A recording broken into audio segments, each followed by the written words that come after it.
United States of America and to the republic for which it stands, one nation, under God, indivisible, with liberty and justice for all.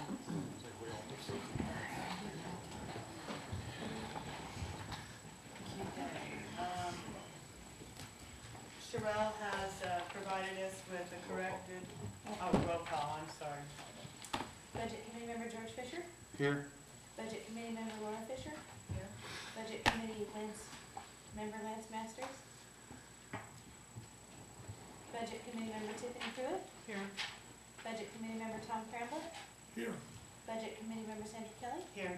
Budget Committee Member Kevin Benson. Here. Budget Committee Member Eva Zerfy. She's here, she's just out on a phone call right now. Budget Committee Member Darlene Solinger. Here. Budget Committee Member Shauna Hazel. Present. Budget Committee Member Karen Sy. She's excused. Budget Committee Member Guy Haight. Here. Budget Committee Member Bobby Walker. Budget Committee Member Don Haight. Here. Thank you. Are those Bobby's books or? No, those are yours. Sherelle has provided us with a corrected version of the minutes on the 25th.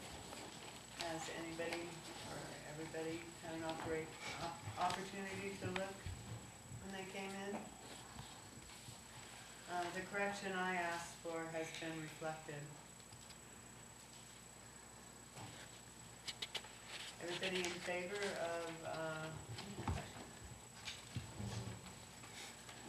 do you want some time?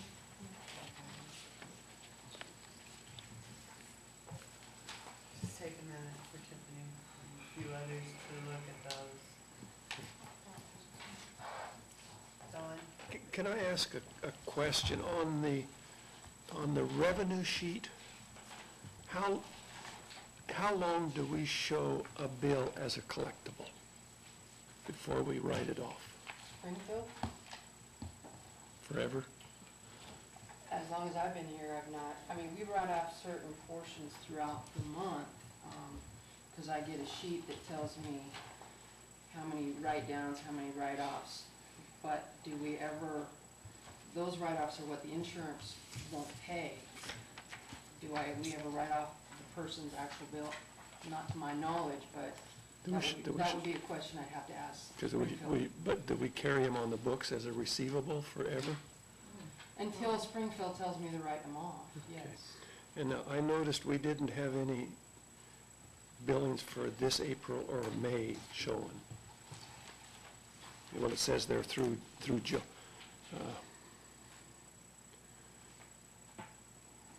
You're referring to the memo?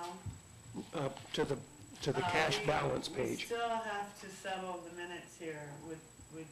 Does anybody need a minute? We need to approve the Okay. minutes from the 25th before we move on to the Okay. other. I'm sorry. Does anybody have a motion to approve those minutes? My correction was not corrected to how I think it should be. So, do I say it? Yes. Okay, so it's on page 1. It's in section 3 in the middle. BCM Laura Fisher said the blog talks about ordinance 123 and citizens can get bank statements. I did not say citizens can get bank statements. I said that the citizens believe council is privy to getting the bank statements because of 123. Sherelle? After listening to the tape, I listened to it several times, that's exactly what it said, but what you've said now is going to be reflected in the new minutes, so your new meaning will come, what you meant to say is going to be in the new minutes because you just said what you meant to say. Does that make sense? It makes sense, but I'll go back and review the tape again because I reviewed it and I think I did never say that. Okay. So, what do you mean the new minutes? Aren't these the new minutes? She just stated her change, and she actually did in the last meeting as well, so that's going to be reflected in that section of these minutes. Oh, I see. But when I listened to the tape, that's what I heard again, so. Right, and that's not what I'm hearing, so Okay. I will go back and listen to things. Okay, and so could we just keep those minutes on the floor until that issue is resolved, or should we accept them with that change? I guess if, I listened to the tape and that's what I heard, so it's up to you, like, what you'd like to do. Do I have a motion that we, Make a motion to approve the minutes. with that change? May 25th, well, if she doesn't hear the change, it's reflected in the last two Okay. meetings.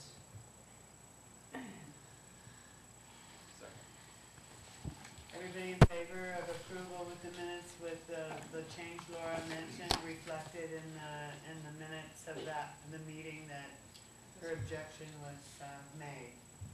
Everybody in favor, please say aye. Aye. Anybody opposed? Opposed.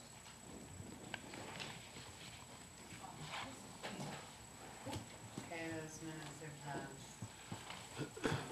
I didn't vote, I was opposed also. They should be reflected. But if you looked, and she said, oh, I don't know. Okay, so those minutes are approved. Darlene, I wasn't at that meeting, so do I vote or not? did you vote just now? Well, I wasn't at the meeting, I didn't say. Okay, you don't have to, you could abstain. Then Yes. then we don't have 8 votes, because there's 10 people here, so that means that the minutes are not approved now. If there's 2 opposed, then we're abstaining, And Eva just came to. but she didn't vote. Yeah. So. She can vote now. Okay. Sorry, I'm like, Okay. It's what has happened, and Bobby's here too now, that's nice. It's what has happened here, as Laura has reviewed the tape and feels that these minutes don't reflect exactly what was said, and Sherelle has reviewed the tape, and she thinks it's reflected correctly, but says that in the minutes of that meeting, the objection is made, and so what she thinks she said is fully explained in those minutes. And so the motion was to pass those minutes, approve those minutes, as they are, with Laura's objection reflected in the minutes of that meeting. So, that motion was made, and there was a second. And so, could we take a vote on that, please? Everybody in favor of approving those minutes, please say aye. Aye. Everybody opposed? Abstain. Abstain. Okay.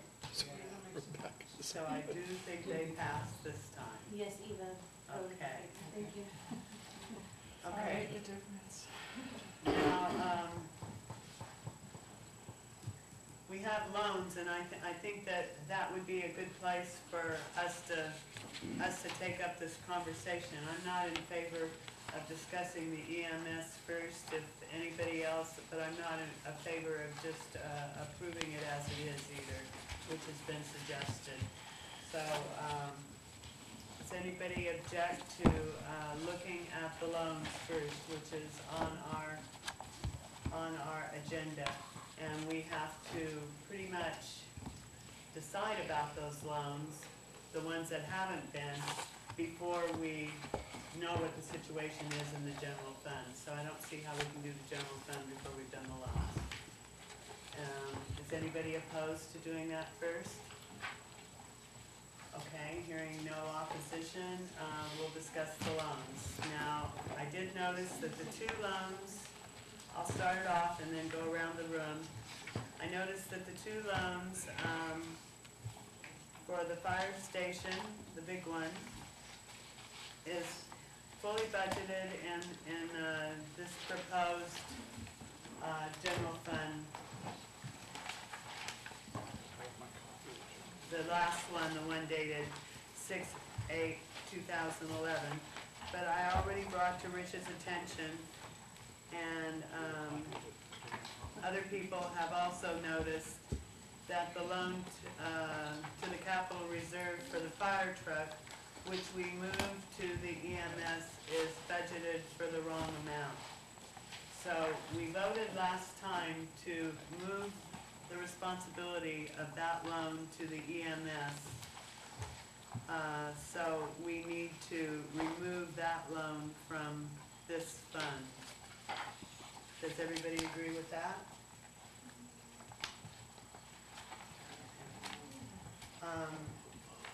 The other one, one other thing is, we mentioned the servicing of a $13,000 loan, Kevin. That had to be paid back this year from the for the Mimi Morissette. Isn't that what you said you thought? I wasn't sure about that, but we had discussed, and I'd like the mayor's opinion on this also. We had discussed that had to be paid off because the resolution had said if that hadn't been paid off within a certain amount of years, it must be paid off. So I thought that was something that we had decided to do. Kevin, did you think that? I thought we requested more information from staff, and that's as far as it went. They were going to research the resolution and report back to us. I didn't. That was my recall as well. That was your recall as well? So, it's pretty late in the day, pretty soon along this process, according to the Department of Revenue, if you don't have all the information you need, it's the Budget Committee's responsibility to make suppositions. So, yes, Mary Ann? Are you talking about the SDC fund? Yes. Because I did give you a copy of the revised SDC fund 2 meetings ago, because Rich and I had worked on it, so I gave you all a copy. Do you have that copy? That's not what she's somewhere. referring to, though. Somewhere in just these the papers, but SVPC. that's not what I'm talking about. I'm talking about the payment of it to be paid back. She's talking- By SDCs? It's the Mimi Morissette thing where we said that we would defer the SDCs and have them paid back as SDCs Right. came in. But in that resolution, it also states that if it wasn't dealt with by the end of fiscal year, whatever it was, that it would just be absorbed into the general fund. It would be budgeted It would as be an budgeted expense and for paid. the following budget period. And That's what the resolution that's says. what I've been doing every year until we get SDCs to pay back. But that is not paying No. it entirely off. If SDCs are not received within a certain time period, the resolution stated it must be serviced as a debt. I mean, it must be paid. And so the way I see it, we need to budget $13,000 to be paid out of the general fund towards that debt. And that was my understanding of what we had discussed before. George, you're the mayor. How do you feel about, I mean, Well, isn't this what we need to do at this point? The last thing that I remember, the last thing that I remembered was that we directed the staff to report back to us to see legally what, if we were bound to what that ordinance or resolution had stated. And you know, and I don't have it with me, but I thought it was 06, 07, it was supposed to be paid off. And so now it's been carried on the books for 4 years, and it's never been paid off. And my assumption is that it should have been paid off by the general fund. Well, But that's just my assumption. It was supposed, Richard, you were supposed to get back to us on that. I pretty much remember we had decided that we were, at the beginning, that we were going to service that this year and take it away. My Do you recollection. recall what resolution that was, Mary Ann? It's 1059. Do you have it there? No, it's just on the cash Oh. balances sheet. 1059? Well, let's get a Let's copy make of a determination 1059 and right read it. now. We can't put things off anymore, and since we removed that servicing of the fire truck through the general fund, we could service at least part of it there. I mean, there's a little bit of money.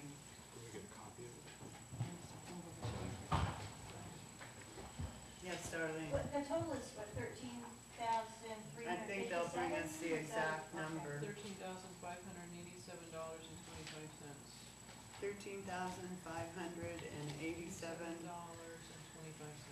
$13,587.25. Because I believe the question that came on the heels of that was if we're going to use SDCs, I mean, can we project the spending of SDCs in more than one place? and it's going to be involved in the Columbia housing, I mean, that means it won't be there to service this. You know, I mean, if, kind of the way that resolution reads to me, that they're gonna, you know, that it's supposed to be paid off if it hasn't been, if we haven't gotten enough SDCs in, but now we're going to be using SDCs for another purpose before it's paid off, which definitely, I think, puts us in the position of having to clear this debt before we do that.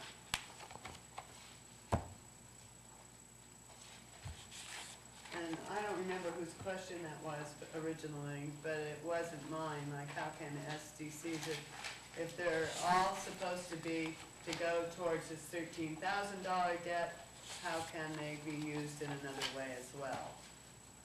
You have to pay the $13,000 debt off first.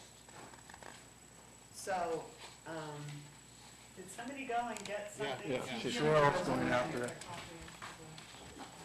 Okay, and the other thing on loans that I can think of offhand is, the $61,500, and I don't know what the proposal is on that, I just know it needs to be reflected in some way. George? That's something that'll be brought up in front of council. We already know that approximately what Tracy's amount, which is gonna be the only amount that has to be repaid as far as a loan in that particular thing, if it gets approved. And I apologize, I don't have the number off the top of my head, but it was 28,000 and some dollars. So I think we have to, bless you. I think that we do have to budget for that because we know it's coming up. Exactly, but, how would you propose we do that? Should we, or could we just, put the 61.5 reflected as a debt, and since we don't know the details of how it's going to be paid, you know, with rental and with, we have other revenues coming in to offset some of that debt, and we don't know exactly how, so how should that be reflected in the budget is my question. Yes, Rich? I think it isn't, the 61.5, it was the total number. The part that is in Tracy's work is like, I think it's 28,000. The rest of it is being covered by lease and SDC, a water SDC credit. Wouldn't those be issues that would be worked out, though, at the time of that the council accepts this proposal? And right now, I'm wondering if it wouldn't just be simpler to put it as an offset, like a flow-through, 61.5 in from, you could even put loan, and then when the time comes, you could apportion it, either that or we could estimate now, but because you can change each fund up to a certain percent. But yes, George? I believe that, and this is all hypothetical until the council approves it, but I believe that the only thing that is an issue that we have to consider funding or making sure that we fund is basically $29,000. So I think if we address just that at this point, that we will be covering what we think is going to be a debt. You plan, if part of this is to take money from the SDCs, that also has to be reflected in the budget. If you're gonna whittle it down other than what it regularly was. And, yes, Rich? The 28,000 plus, we haven't got to it yet, but we budgeted it as a loan. I mean, we amortized it. We budgeted it in the general fund as a loan, so it's basically done and it's taken care of. It's in here, and It's in the new general fund numbers. And where is that? Find it for me, it's easier. Sherelle, is there any extra copies of the general fund budget? Oh, is it loan Page- payment to Capital Reserve Page Electric Company? No, it's page 3. At the bottom, it says loan payment to Capital Reserve hyphen CC8C. That's what it is right there.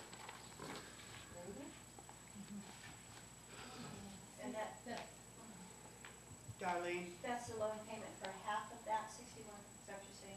Not even half. No. It's the loan payment for how much? The payment's gonna be $224 $224.33 a month. But this project, this number here is just, I think, twice that, because the project's not gonna start on July 1st. So we figured that we have to wait till they complete the project, and then we'll start the loan. And is the SDC, is that transfer reflected in this budget? No, because it's a credit. In other words, they don't have to pay the water SDC, so there's no money. So there's no money to So it doesn't transfer. go in and then back out to Nope, do a nope, paper they trail? just It don't. just is a credit? Right, that's just a credit, they just don't pay it. Okay, so I guess that puts it back with this resolution. Did everybody have a chance to? The actual statement at the end of it, in section 2, is, if payment in full has not been completed by June 30, 2006, the remaining balance of the loan shall be included in the budget for 06-07. Now, I don't know what that means. Kevin? The last whereas before the second section, whereas said interfund loan must be repaid within fiscal year 2005-2006 or be included as an expense in the budget year 06-07. As an expense means the total remaining amount is to be paid off during that budget year. That's That's the way absolute. And it wasn't done, and so it is sadly overdue, so we need to take care of it this year. If anybody opposed to that idea? Okay, hearing no opposition, that has to be worked into the general fund in some way. Now, in order to approve this general fund tonight, we would have to know how that was. Yes, Mr. Parsons? You're recommending. Yes, Rich? There is $10,484 in SDCs in the fund. So we could pay $10,484 out of the SDC fund and the remaining $3,000 out of the general fund. It's paid. Why could you pay that out of the SDC fund? Hmm? Why could you pay that out of the SDC fund? That's the remaining amount.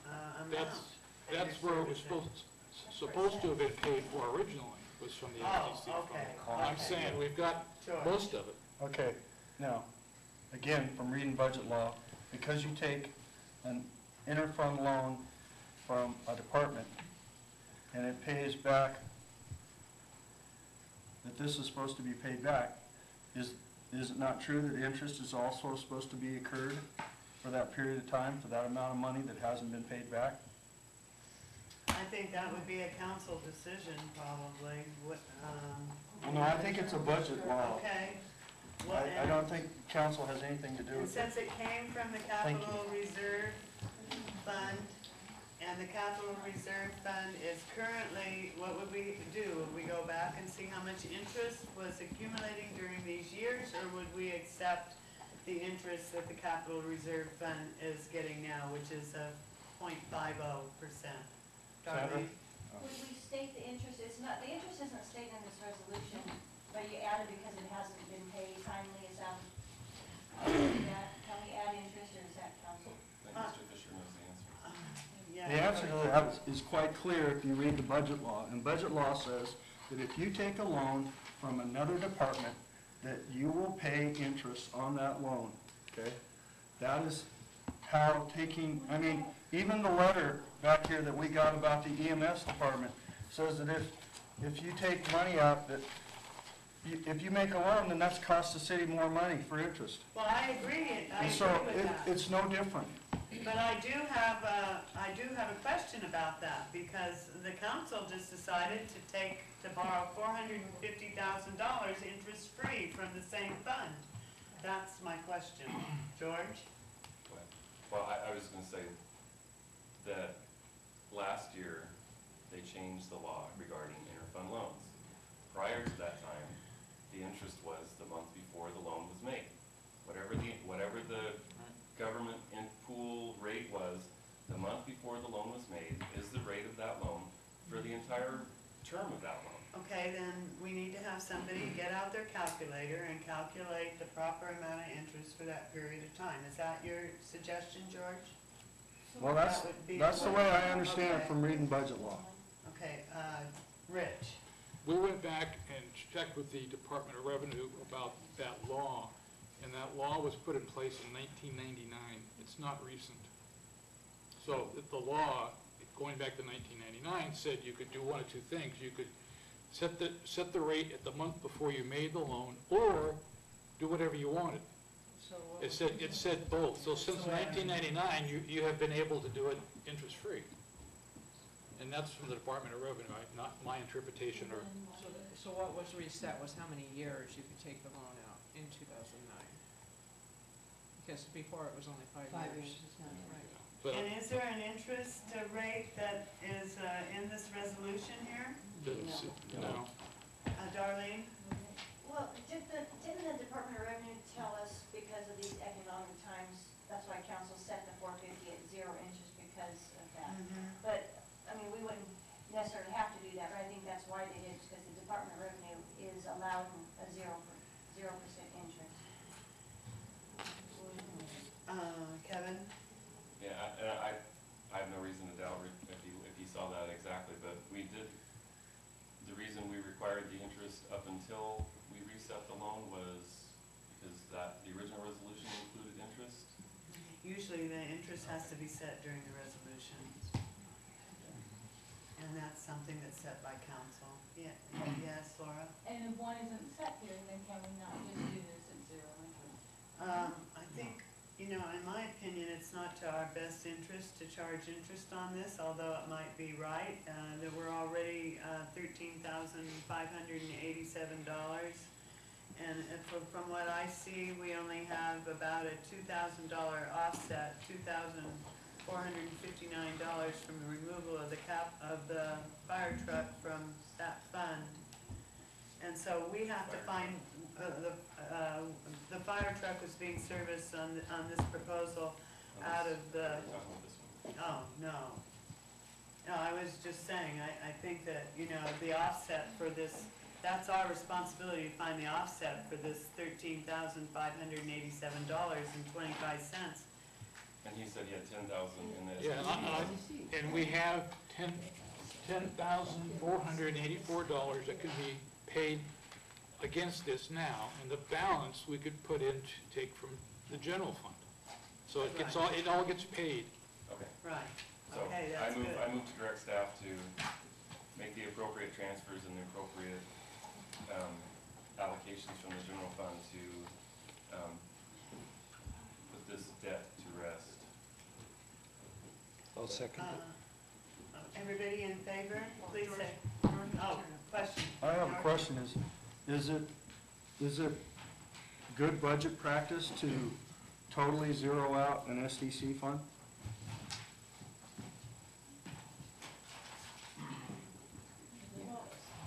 Would you like to leave $484 in there and just use 10,000, and then we could find $484 more? Whatever amount of money we designate to pay back, we have to find we found, I the don't, solution. I don't think it's, how would I say this, bad budget practice. It's just gonna go to 0, and when SDCs come in, the line item's still there, and it'll build up again. So, Darlene? I think it's worse budget practice to leave this debt that should have been paid off years ago.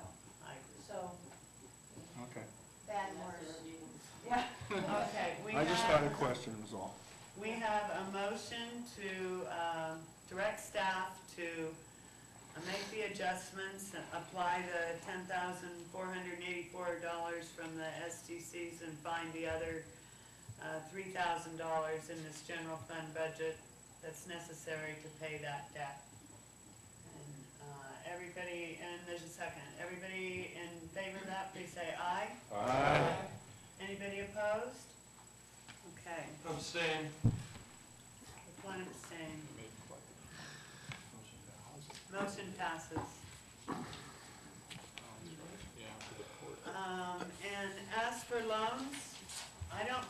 is there anything else that we're missing right now that needs to be addressed from the committee or from Rich or Mary Ann or Sherelle, anybody? Then I think we can finally close the book on loans. And I did want to point out again that that amount was not correct for the fire truck. Right. Mary Ann? That resolution that states the 309, that is the interest only that was accumulated from the balance. It doesn't mean that was the payment. If you'll read that closely, the resolution states the interest. Accumulated interest was 309. So the numbers- That's not the payment. so the Oh, payment- how so the much numbers was are the right. payment? The payment is The resolution that you haven't approved yet? $2,459.04. That's perfect, yeah. And that's what's in there. So, And that covers an entire year's payments? yes, that's a year's Okay, payment. Because I was under the, I had been told that the payment, the monthly payments were $309. No. So I was working on information and I apologize. And that's the number that's in the general fund line item, so Right, if we don't, and that was reflected correctly. okay. Okay. Now, well, I think that along with loans, we pretty much did discuss the general fund there. Madam Chair, Yes, question please. yes. The property that the city owns, that the fire hall is sitting on, Mm-hmm. there was some improvement made to that lot through a grant from the Forest Service. So if we sell that property, if the city sells that property, that grant was going to be prorated, is that called a loan? No, that's not called a loan, but that, when they figure out the revenues from their expectations on the firehouse, that should be reflected in that. Thank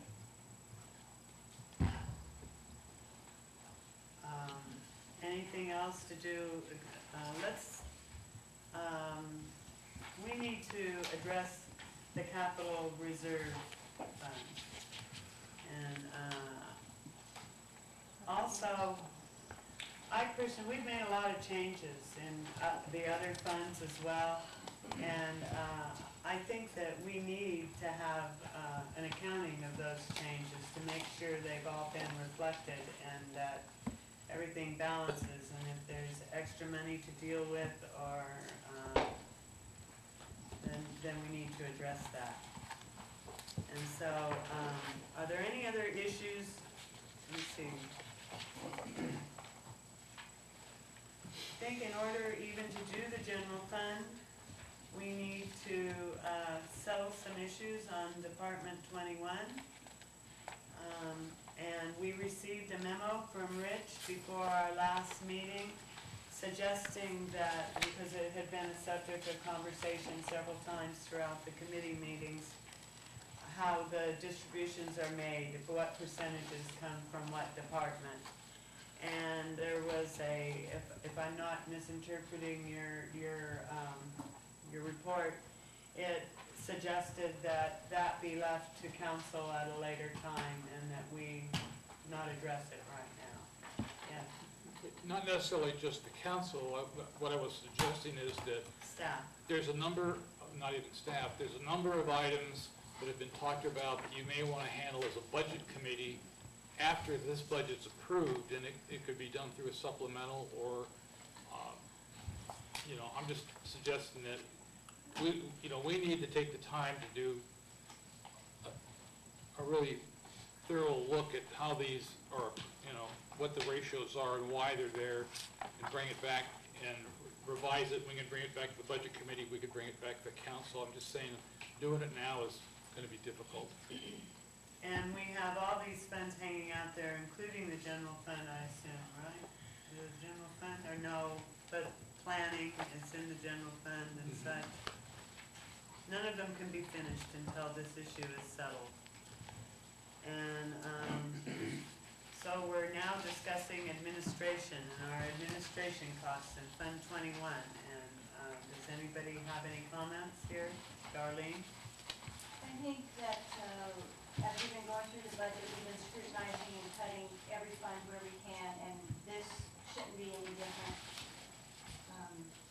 I'd like to see us reduce costs in administration by at least 10% above the board through all of it, to have a fair, equal number. It's not enough to make a huge difference, but I'd say leaving it alone is not the continuity that we have started in the budget process, that we have been reducing through every fund, and I don't think this is any different.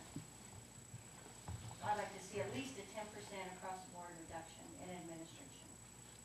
Rich? So when you say across the board, you're talking about salary? 10% of In everybody's? administration and emergency services, water, sewer, CATV, broadband, light, streets, administration, in the general fund, planning, and I didn't see any in property. I understand that. What I'm saying is that administration is personnel services, 21. which is salary. Yeah, I understand. And also it's material and services and it's capital outlay. When you say across the board, are you talking about for material services, personnel service, personnel? Personnel, administrative, 21. So you want to reduce salaries by 10% across the 10% board? across the board. Any discussion? I'll have to change my Comments? recruitment. Would you like to make a comment I'll on have- that? Well, first off, we'll have to change the recruitment for the new city administrator, because I already advertised it at a salary that we already had established. Shauna? A misstatement, we actually haven't cut all funds, we've actually added to the tourism fund, so there's a misstatement there. Was that your whole point? Yes, it was. Thank you. Okay, you're welcome. Anybody else?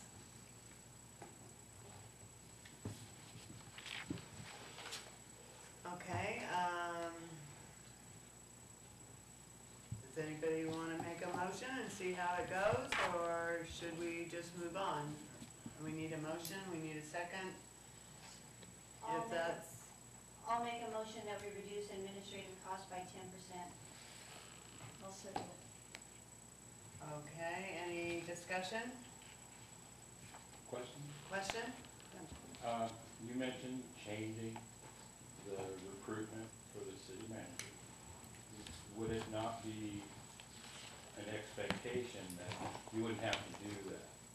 That the incoming city manager would be handed a budget that would reflect a 10% cut? And it would be up to that new manager to manage his budget? No, like we advertised it at $70,000. 10% is $7,000, so now the job is going to be, in the budget, starting July 1st, $63,000. And he has, or she has, no say in that, it's what they get.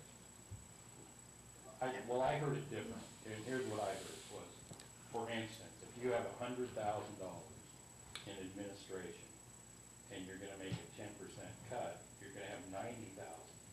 So if the new city administrator takes up 70,000 of it, just picking figures for this argument, then that new administrator is still paid the same rate, but the new administrator will have to supervise the remaining budget. I don't think that the suggestion was that we are cutting, or that No. positions would be cut one by one, but that the overall, like Bobby just said, the overall cost of administration would be cut 10%. Is that correct, Darlene? Was Well, that? yeah, so I'm not cutting positions, that's, council would deal with whatever number. I'm looking at the numbers. I say cut 10% of the dollars of administration, and then that would go to council and staff, and they would look at what the numbers were there, and they would determine where those dollars went. You know, we have letters from our auditor, we've got letters from Dave Griffin that says, we had damage to the sewer system down there. There was fire damage, there was insurance collected, those damages weren't repaired. Okay, that's not with agreement of our contract there for that loan. We have water pipes that we're gonna have to replace, there's roads that need to be fixed. A lot of administration costs are coming out of these utility all these utility funds, and 10% is not a lot. And it's not gonna solve the budget for sure, but it's a start, and it's a fair place to start. Rich? That part of the problem is gonna be, you can't move money from out of personnel, out of material and services, out of capital outlay. You can't move them from one fund to another to compensate. So everybody that's in personal services is salary. And they're all, you know, so when you make that cut, you can't just move money around between, you know, let's say, for the new city administrator, to keep him at 70, we'll not only cut Marion's 10%, so we'll take another 7,000 out of her salary because it's in personal services. You're adopting a budget with very specific numbers that we can't move money from category to category. We can move it from, in line items inside the category, like material and services, we can move money around in there.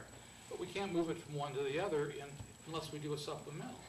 How would you suggest that this budget committee illustrate that many of us think that the cost of administration is out of proportion for this town? How would I do what? How should we address that? Just by continuing to fund it at the high level that it's costing us now? No, I mean, We've added almost how much worth of expense with that fancy computer? I think if you want to make cuts, then you have to go into each category of personal services, M&S, capital outlay, and you have to make cuts, which is what you've been doing. But you can't just, you know, if you do it across the board, it's going to have a lot of unintended consequences. Like I just stated, I'm going to have to take $7,000 off the salary for the new city administrator. There's no two ways about it. Darlene? I don't think that's correct. I think that will come down to council as to where those dollars will be cut and where it'll be funded. Okay, what I'm saying is take 10% out of water department out of administrative 21, which would be $6,295. 10% out of CATV, which would be $4,828. Sewer, $5,918. Okay. Administrative costs coming out of light department is $206,741. Okay. There's a lot of administration costs coming out of our utilities, and asking a 10% reduction after, in this budget year, in the crisis that we are in the debt that we're servicing, I don't think 10% is asking too much. Rich? We have, you know, we've tried to address that by one, freezing salaries. There's no merit increases, there's no COLA increases. We are proposing to increase the staff's share of the health care by 2.5% this year and then 2.5% next year. So we're, you know, reflected in administration, we are looking at doing everything we can to hold the cost down. Darlene? I don't think that there's been any freezes in expenditures, and I think that's where our problem came about, okay? Maybe when you look at freezing expenditures, then we wouldn't be sitting in this situation we're in. But we're not. We've had over expenditures year after year after year, over projected revenues, we've deferred maintenance, and we're not addressing the issues. We gotta quit. We are cutting and addressing only what we absolutely have to pay, our debt. The debt service that hasn't been paid for years and years and years. That's what we're talking about tonight, is things has been deferred and deferred. We need to think and be proactive and think of what's going to happen next year and the year after that. Not just knee-jerk mentality of, okay, it's in front of us now, we spent all this money, how are we going to pay for it? We need to be proactive. We need to build up stable funds. We need to have reserves. We need to have savings. Read your department head memos from Dave Griffin. Read your auditor's report, okay? We need to build the city strong again. We need to keep money in those funds and build them up. We need repairs. We need improvements. We can't defer it forever because those costs, when we have to replace the roads instead of just patching and fixing them, it's going to cost us a lot more. Rich? Well, Dave Griffin is a good example. We will have to cut his contract amount by 10%. Darlene? That is a council decision, a council and staff. This is a budget committee. We're not talking about cutting a specific person here. We're talking administrative dollars in the budget as it's proposed to us. That will then go to council as how those dollars will be spent. So, no, I'm not saying to cut his wages, okay? It's a dollar amount in the budget. Gotta, Yes, and for sure, the property taxes are gonna be going down, and we're counting on revenue. The assessments are going to go down. We are not going to get the money that we're getting now. And as far as salaries and medical benefits, et cetera, go, there's been not only counties, state, also federal, there have been deductions in these benefits, as well as many people not getting raises for 3 years. So this is also part of, let's look at things. We have not paid 1 cent on debts that we incurred for over 3 years. This is outrageous. the way I feel about it, I'm putting in not as a committee chair, but as a committee member. My personal feeling is that, we have added new positions, in the last couple of years. And I think that, am I correct? There have been new positions added? What positions, Madam Chair, have we added? Administrative assistant is a new We lost the position. rare student, Okay. and so then they brought in the deputy Well, recorder. when the rare student was sold, because I was on board then, I was a Madam Chair. council person then.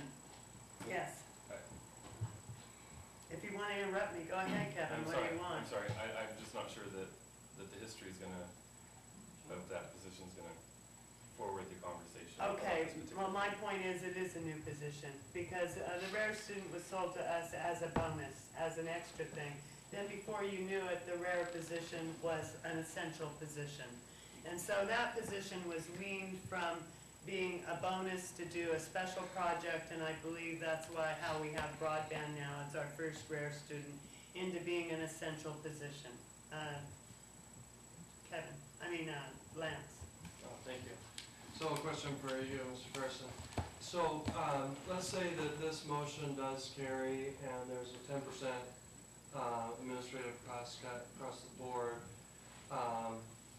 and there's not enough money to pay salaries for the administrative staff as a result of that. What would be, but then in some cases, maybe we have a contract or something where we're obligated to pay that. What would be the method for getting money into those line items so that the city can make good on its contract with the employees? There isn't any.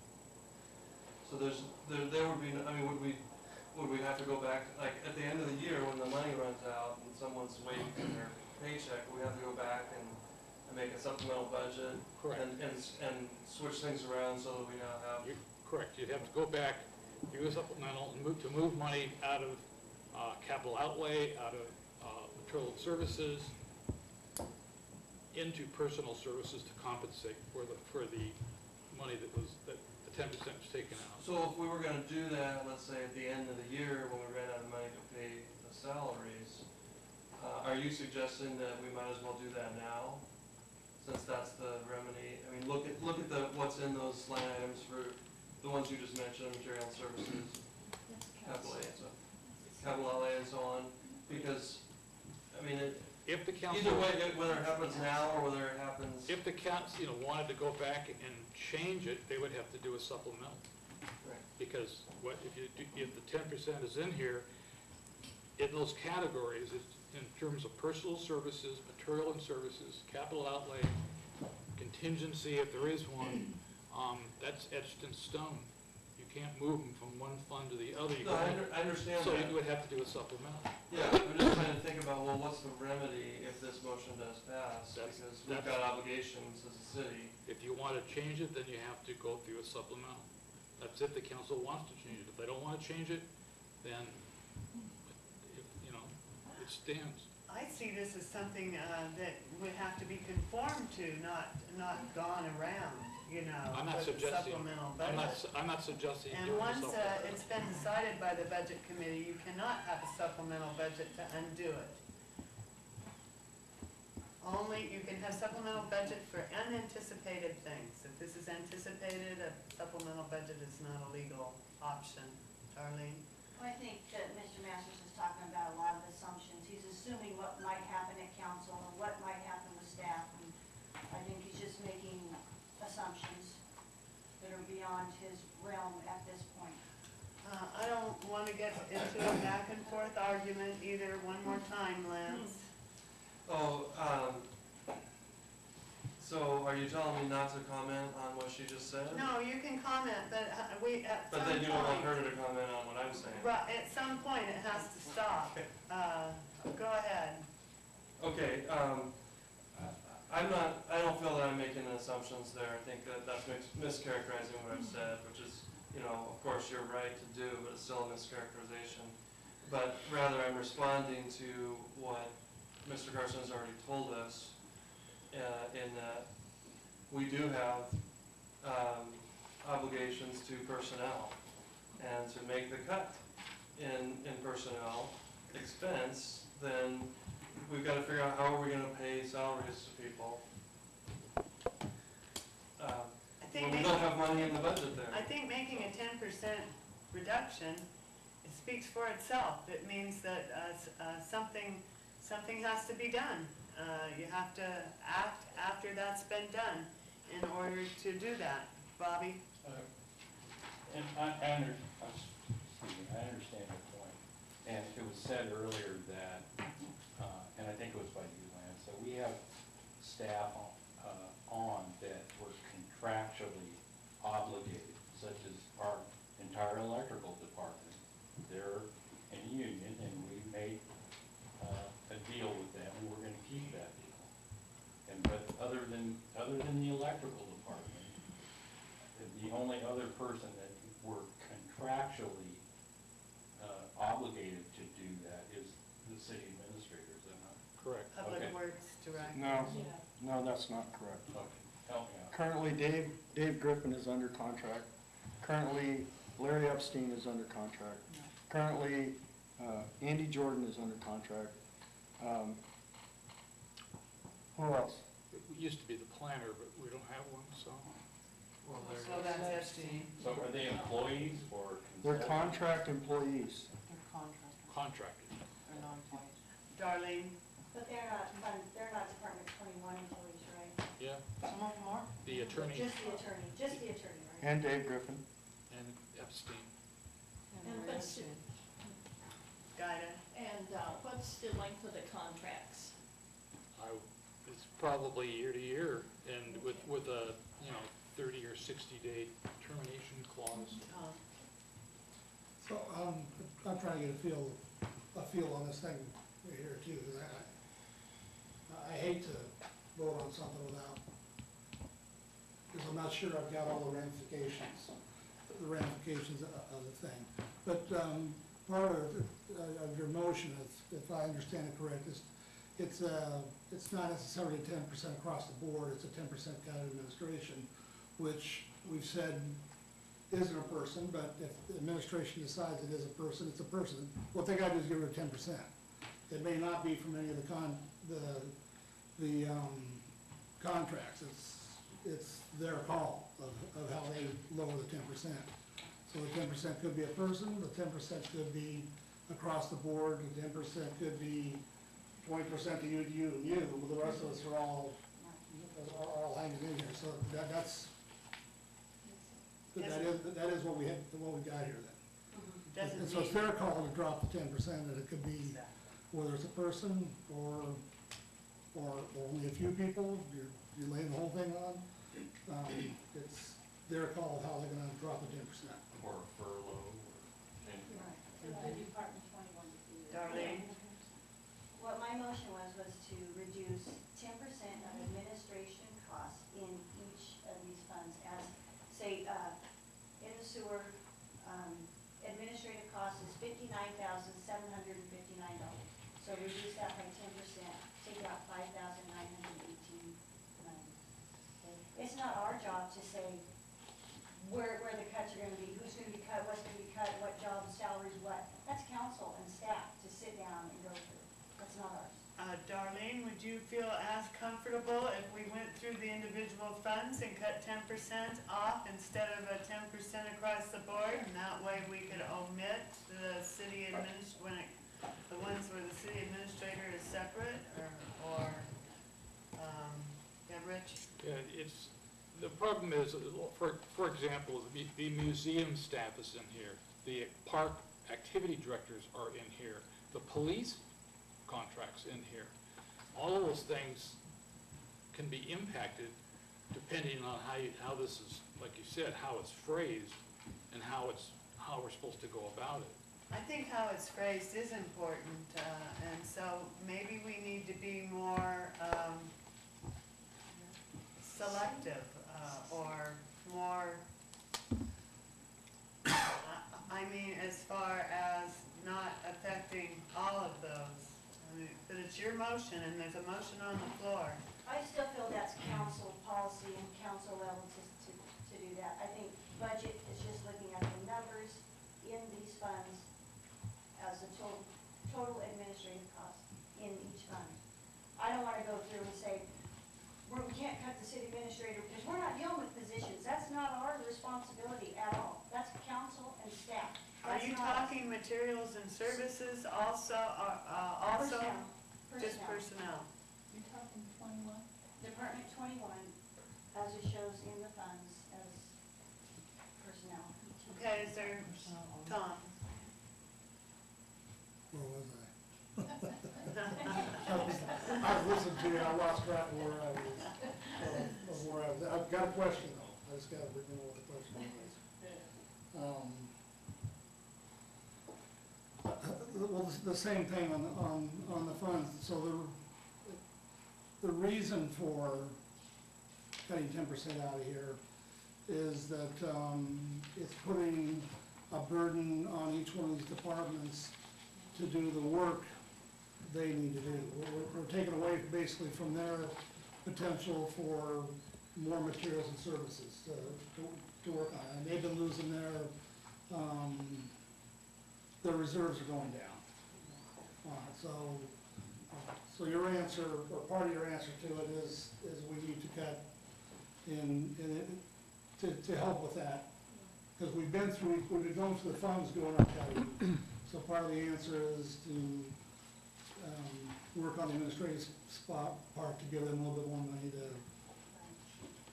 to. And so the question of administration, I assume that administration is not the police. The police is in, how is police in administration? And how is, it seems to me your administration, I think we should qualify what is included in that and what. Yeah, I'd like to know what is in administration. Fund number 1 is general administration.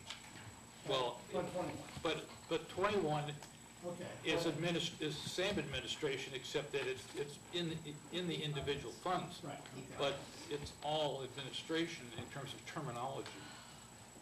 And maybe that's part of it, is how we're stating things. But the fund is called general administration, and it's everything across the board, both in general administration and in 21. Don, Could I ask Bobby a question, if I may? you can. I've been reading in the paper where the state is in pretty tough shape too, and how are they handling things as far as reducing their costs? How do they look at this situation like this? What are they trying to do? My experience, I can only tell you what my experience has been. And we were told as a department, and I work for the Department of Transportation, I was told that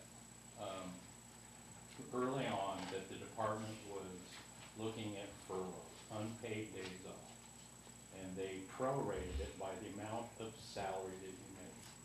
So mine, which is a management position, I was required in 2 years to take 14 unpaid days off. And you did that for every employee.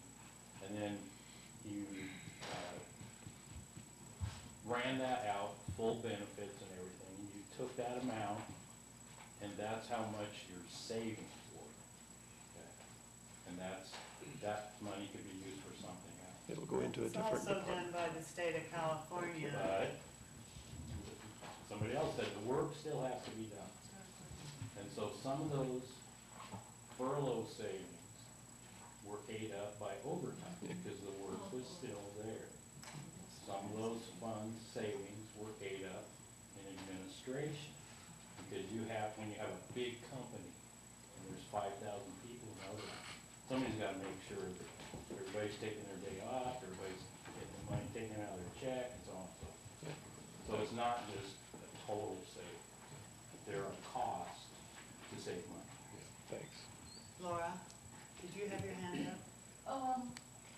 Yeah, just at one time, the whole scenario reminds me like of the healthcare situation, where you have Medicare and you have the private insurance industry. The thing with Medicare is they keep their administrative costs down to between 3 and 6%, which means you get like 97 to 95, whatever the odds are there, of more service. Whereas in private insurance, if you're paying 30 to 40% in administrative costs, that means you only get 60% of service. So that's, I think, the same kind of correlation that we're doing here. Yeah, Rich. Two things. I worked for the state for a long time and did a lot of budgets for the state of Oregon. And generally what they would do is come back to the department heads and say, we want you to prepare a budget with a 5% cut and a budget with a 10% cut. And basically the approach was exactly what he was talking about, which is don't get into the weeds on it in terms of every category or each personal services. Basically, just say that that it's up to staff and the council to figure out how to achieve it. Whatever it is across the board, and however it's done, it's done.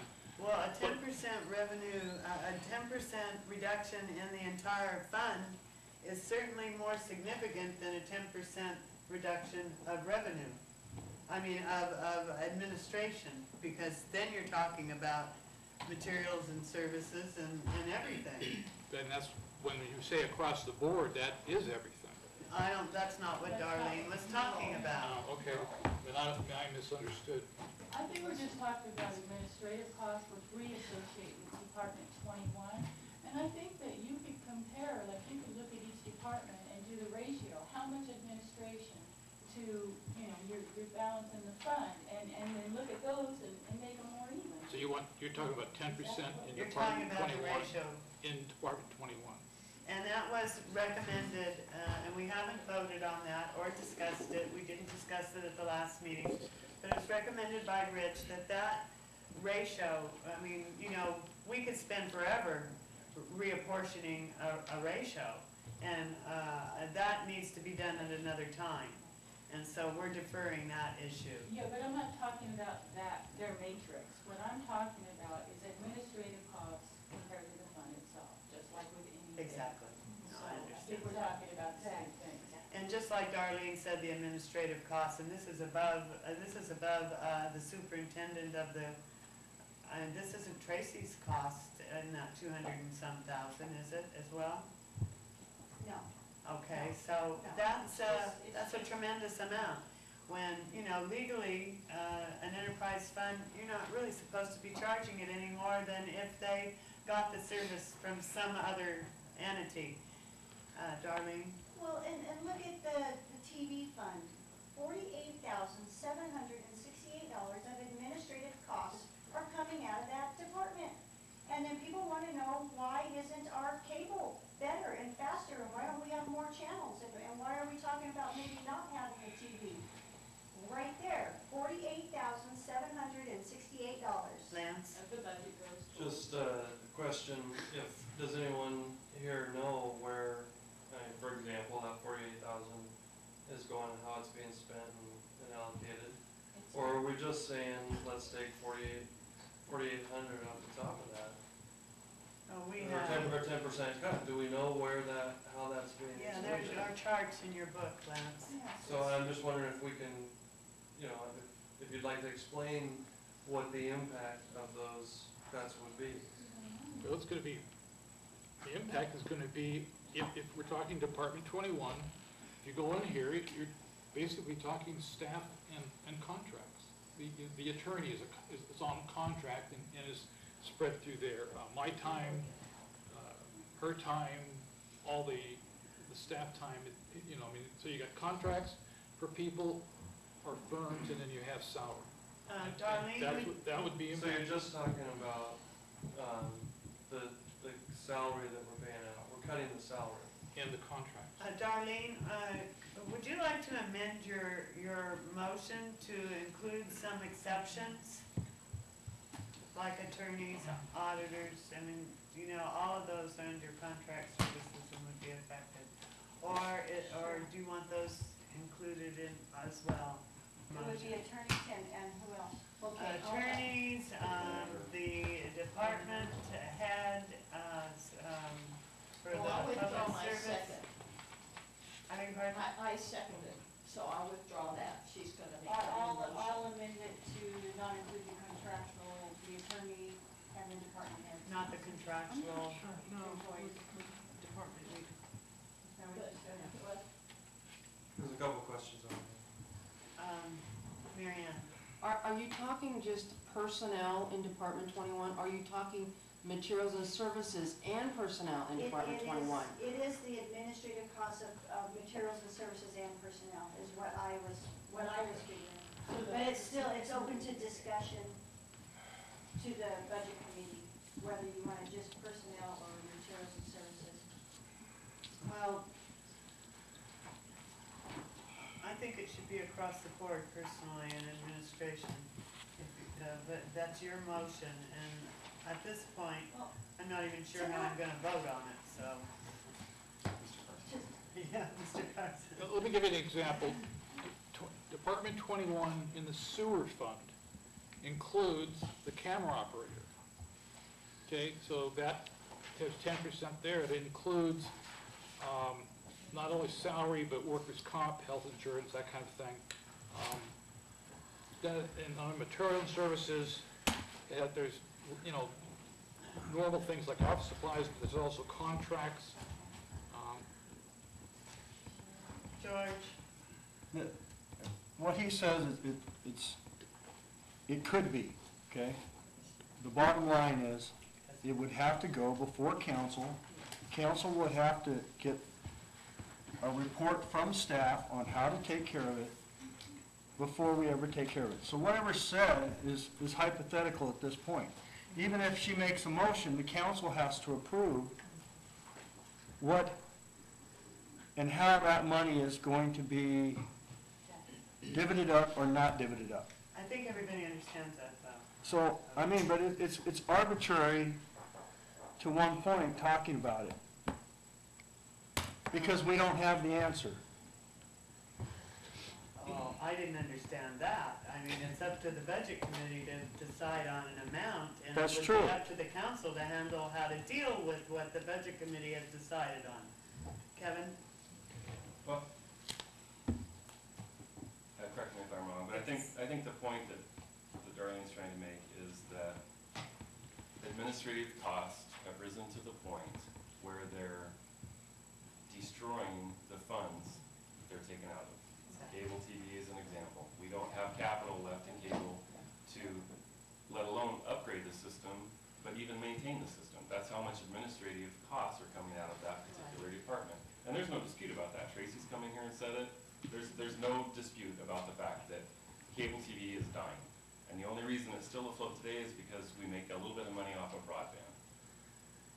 So that's, I think, what the real crux of the issue is. It's not directed at any particular administrative person or anything else. It's just, it's grown unfettered for so long that now we're to the point where basically the system is cannibalizing itself. It's destroying itself by the load that it's carrying from the costs. And I would make a suggestion, just in the interest of time, and this may not be suitable, but this would be my suggestion, is that the budget committee recommend to the council formally that the council direct staff to reduce administrative costs by 10% in the next budget year. gives us a little leeway. It's not, I understand it's not a set thing, but I just don't see personally that we're going to, if we're gonna settle on just this all or nothing motion that's on the floor right now, then that's what we're gonna have, is an all or nothing. I think most people here would support, I know I would, directing council to pursue a 10% reduction in administrative costs where it affects the utilities. Would that be in this, not the budget year we're dealing with, but In this budget year, in this budget year? yes. Darlene first. Normally, I would agree with you, but as to this date, I haven't seen that staff is looking, I mean, if I just look at the fire hall fund, we were $60,000 in a deficit, and yet still bills were coming in and checks were being signed, and money was going out of a fund that there was no money. So I don't think I have that trust right now, and so I would like to restate my motion of a 10% reduction in administrative costs, Fund 21 through the funds evenly. With the exception of No contract. convoluted, no, With the it goes exception to of council, contract and labor. council goes through that part. You wanted to accept Even- contracts though, correct? No, I want council to deal with that, with their contracted employees, just a simple, easy 10% reduction of administrative costs in these funds that they incur. And that's not a lot of money, guys, it's not gonna, it's not gonna pave our streets or repair our sewer or, you know, it's a start. But are we gonna have unhealthy utility funds? Are we gonna, you know? I feel that there are some things that can't be reduced, and we're not telling them what can and what can't be Right, reduced. Right.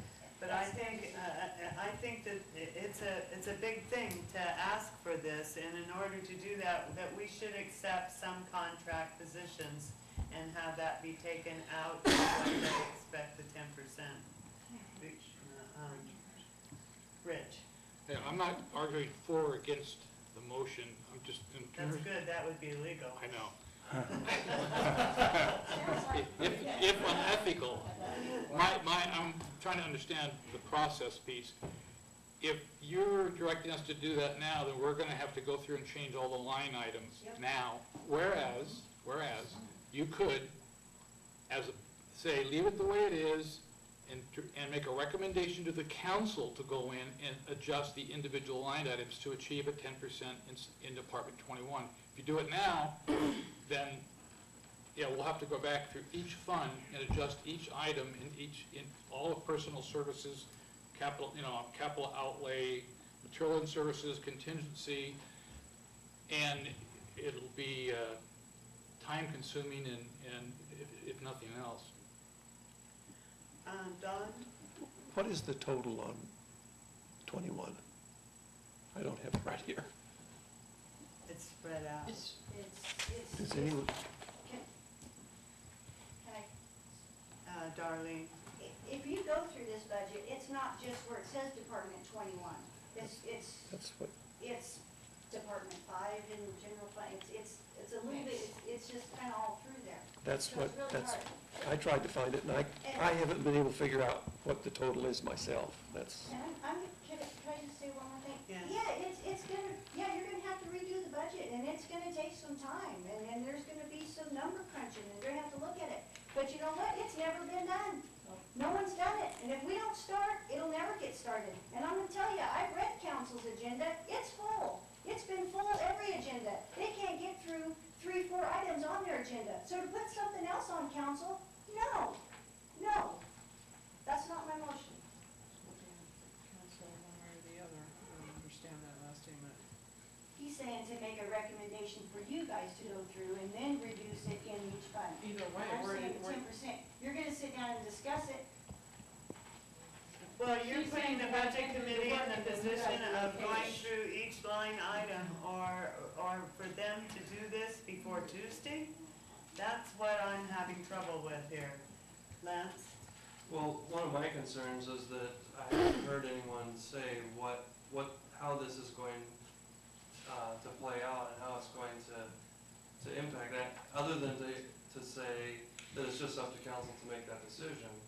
So, it's almost like we're just saying make a cut, but we're not saying how that cut plays out and what gets cut. And so it's like sort of a blind, like taking a machete and swinging it with a blindfold on.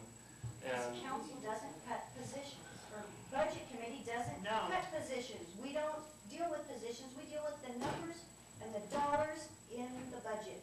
And staff So- may not want we to don't have cut to raise our positions, hands. and neither do I do like Bobby.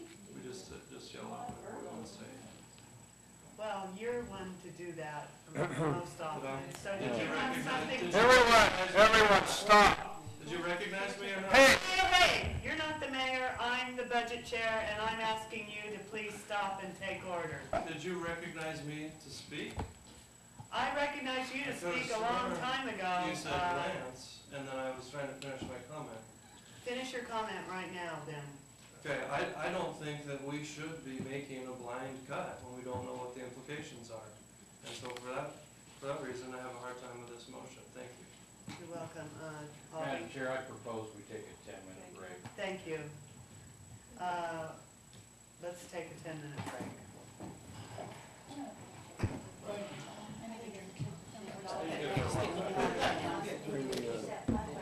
Just a little scotch.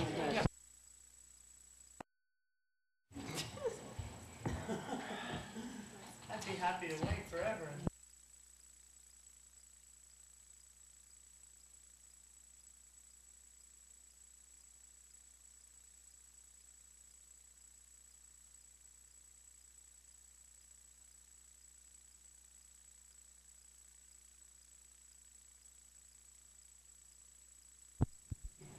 Heard a motion, and we've gotten a second. Is there any more discussion? Eva? Yeah, I just had a couple things that I thought of. Number one, when we're dealing with 10%, my understanding is that with what you guys have already worked with the budget, you'd already proposed giving yourself 2.5% more that you pay on your insurance, right? We would, the employees would pay 2.5% more. That's a proposal that's already in the current. Yes. So potentially, if we took another 10, then that you're talking about 12.5%, then, correct? Potentially. No. Potentially, We've already done 3.5, yet another 10, yes. another 10 would be I mean, in my book, that's. So, what my thought was, Excuse me, that's a misconception, and I don't want that, to be answered like that. Because 10% does not mean 10% off of each employee's wages. It means a 10% reduction in the total department. That can be handled a number of ways, like what's suggested, with furlough days, with one employee being a part-time employee instead of a full-time employee. It can be handled a number of ways. It does not have to mean that every employee is going to take a 10% reduction. I apologize for answering that. Okay. I'm sorry.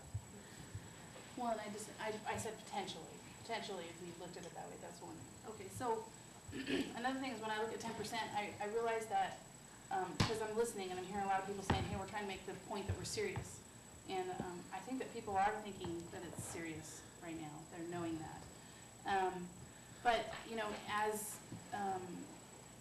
Guy had mentioned, during the break that, people, they get raises, as they go along, 2.2% here or whatnot.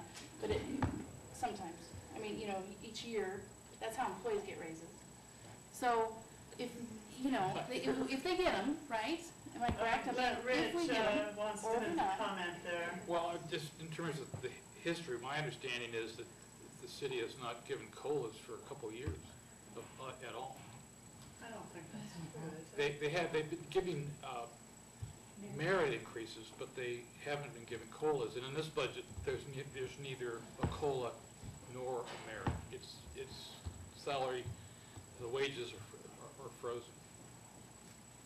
So, my point is kind of like, I'm just trying to show that some things happen in steps, right? You don't all of a sudden get a 10% increase or that kind of thing. So, what I'm trying to say, my thought is that I know that we need to cut money and we're trying to be responsible. But, I just wonder if we have to do it all, just like that. I mean, is it I just think that, and my thought is that you can go a little slower and still have the same goal in the end. And so, just that being said, I think that 10% is a lot of money. Laura? And I hear what you're saying, Eva, but I think that we as a city, from my understanding anyway, the county, the state, everybody's been kind of accepting this since we had the crash in 2008, but we're a little behind in doing that. We've been going on as if there wasn't a crash. So I think that might be the impetus for catching up. I would like to say that, costs of administration have increased, and I don't see it being held down in any way. Considering the financial situation and how stressed some funds are, we now have a $33,000 a year maintenance bill on a computer, and that's added to the administration costs. You can't keep adding on to those costs without killing the golden goose. And that, I definitely feel like that, but I'm not sure that this is the right way to handle it, or if it isn't. Gaida? Well, there's also the medical costs. Many people are paying 20% now of their medical bills. I believe you're 5%, is that correct? 5, and we're Not proposing, yet. Well, or, it's 5% now, today, we're proposing going to 7.5%. and most are 20. The ones that we looked at, we did a study of cities of this size in Oregon, and almost all of them were 5%. There was, I think, one of small cities that was, I think, 10%. But that, we looked at that because we were asked to, and we've got it, we've got it written down if you wanted to see it. I know of quite a few cities that pay significantly more, and some cities that don't even cover dependents. So it varies significantly compared to how much money that municipality might have to spend on that. Tiffany? Okay, so you're proposing materials, services, and, Yeah, Okay, that's well- when I had figured out, I was looking at the total, the personnel with the materials and services in where it says Department 21, a 10% of So- those fees. so, during the break, I went through it and I figured out how much we have for material and services, taking out all of the contracts that we have, because they are contracts. That leaves,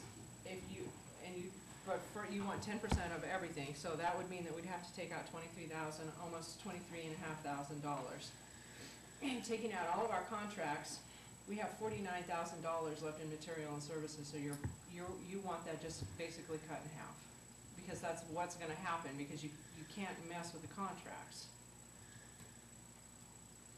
I took out the auto allowance under personnel and 10% off of personnel expense and materials and services under Department 21. Yeah, 10%. I think her point is that includes the contracts, and once Right. you service the contracts, But we're budget, and so I wasn't looking at personnel because that's not our capacity. right, but you have to notice that when you look at materials and services, that half of that is contracts and can't be changed. And so, more than half, and so that leaves only 50% left, and if you're cutting 10% of the entire thing, it means you're taking a really draconian cut out of the remainder of the materials and services. That's, I think, the point there, Tiffany's So point. then what you had suggested then. Would be to amend the omit motion. contracts Okay. from So then that. I'll amend my motion to exclude the contract employees of the attorney, who else would that be? Attorney, auditor, You've got computer, planning, engineering, attorney, miscellaneous machines. Oh, what is the economic development? I don't remember. We've cut that one out. Oh, okay, well, so then that's not affected, but, and the audit, so. Because those can't be reduced. okay, I'll amend my motion to exclude those contract services. I don't see And contract employees, or just Yeah, contract? contract employees. Thank you. Okay. And to exclude the amount of their salaries from the overall 10%. Okay, I'll second that new motion. Okay, is there any more discussion? This discussed it quite a bit, okay. Yeah, A question for Tiffany then. Now, the motion as it stands, I heard you say that that will cut the remaining admin cost by 50%? no, not if we No. correct it with this, And if we correct it, that takes out, $18,000, so that makes it less. right, and so they would only be cutting 10% of what was left beyond contract services. Thank Rich? Just a clarification, because I'm not sure, are we talking about 10% of material and services in Department 21 excluding Contract contract services. services? Is that Yes, the proposal? Okay, I just want to make sure I got it right. okay. You know, is that, and personnel, 10%? That's why I asked the question. Yes. Everything except contract service and administration. Could we possibly break that into two? I mean, one on personnel and one on material and services, I would prefer to do it that If way. you want it, I'll retract my motion and you want to restate it. I'll make a motion that we reduce the material and services excluding contract services by 10%.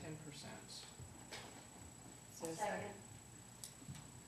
Any more conversation? Okay, we've separated, We're gonna separate it and then we'll go. we to separated personnel. personnel from materials and services. And that is excluding contract services, you said that, I right? did say that. Okay, everybody in favor, please, I think we should do a roll call on this, okay? Budget Committee Member George Fisher? Aye. Budget Committee Member Laura Fisher? Aye. Budget Committee Member Lance Masters? Opposed? Budget Committee Member Tiffany Pruitt? Yes. Budget Committee Member Tom Cramblett? Aye.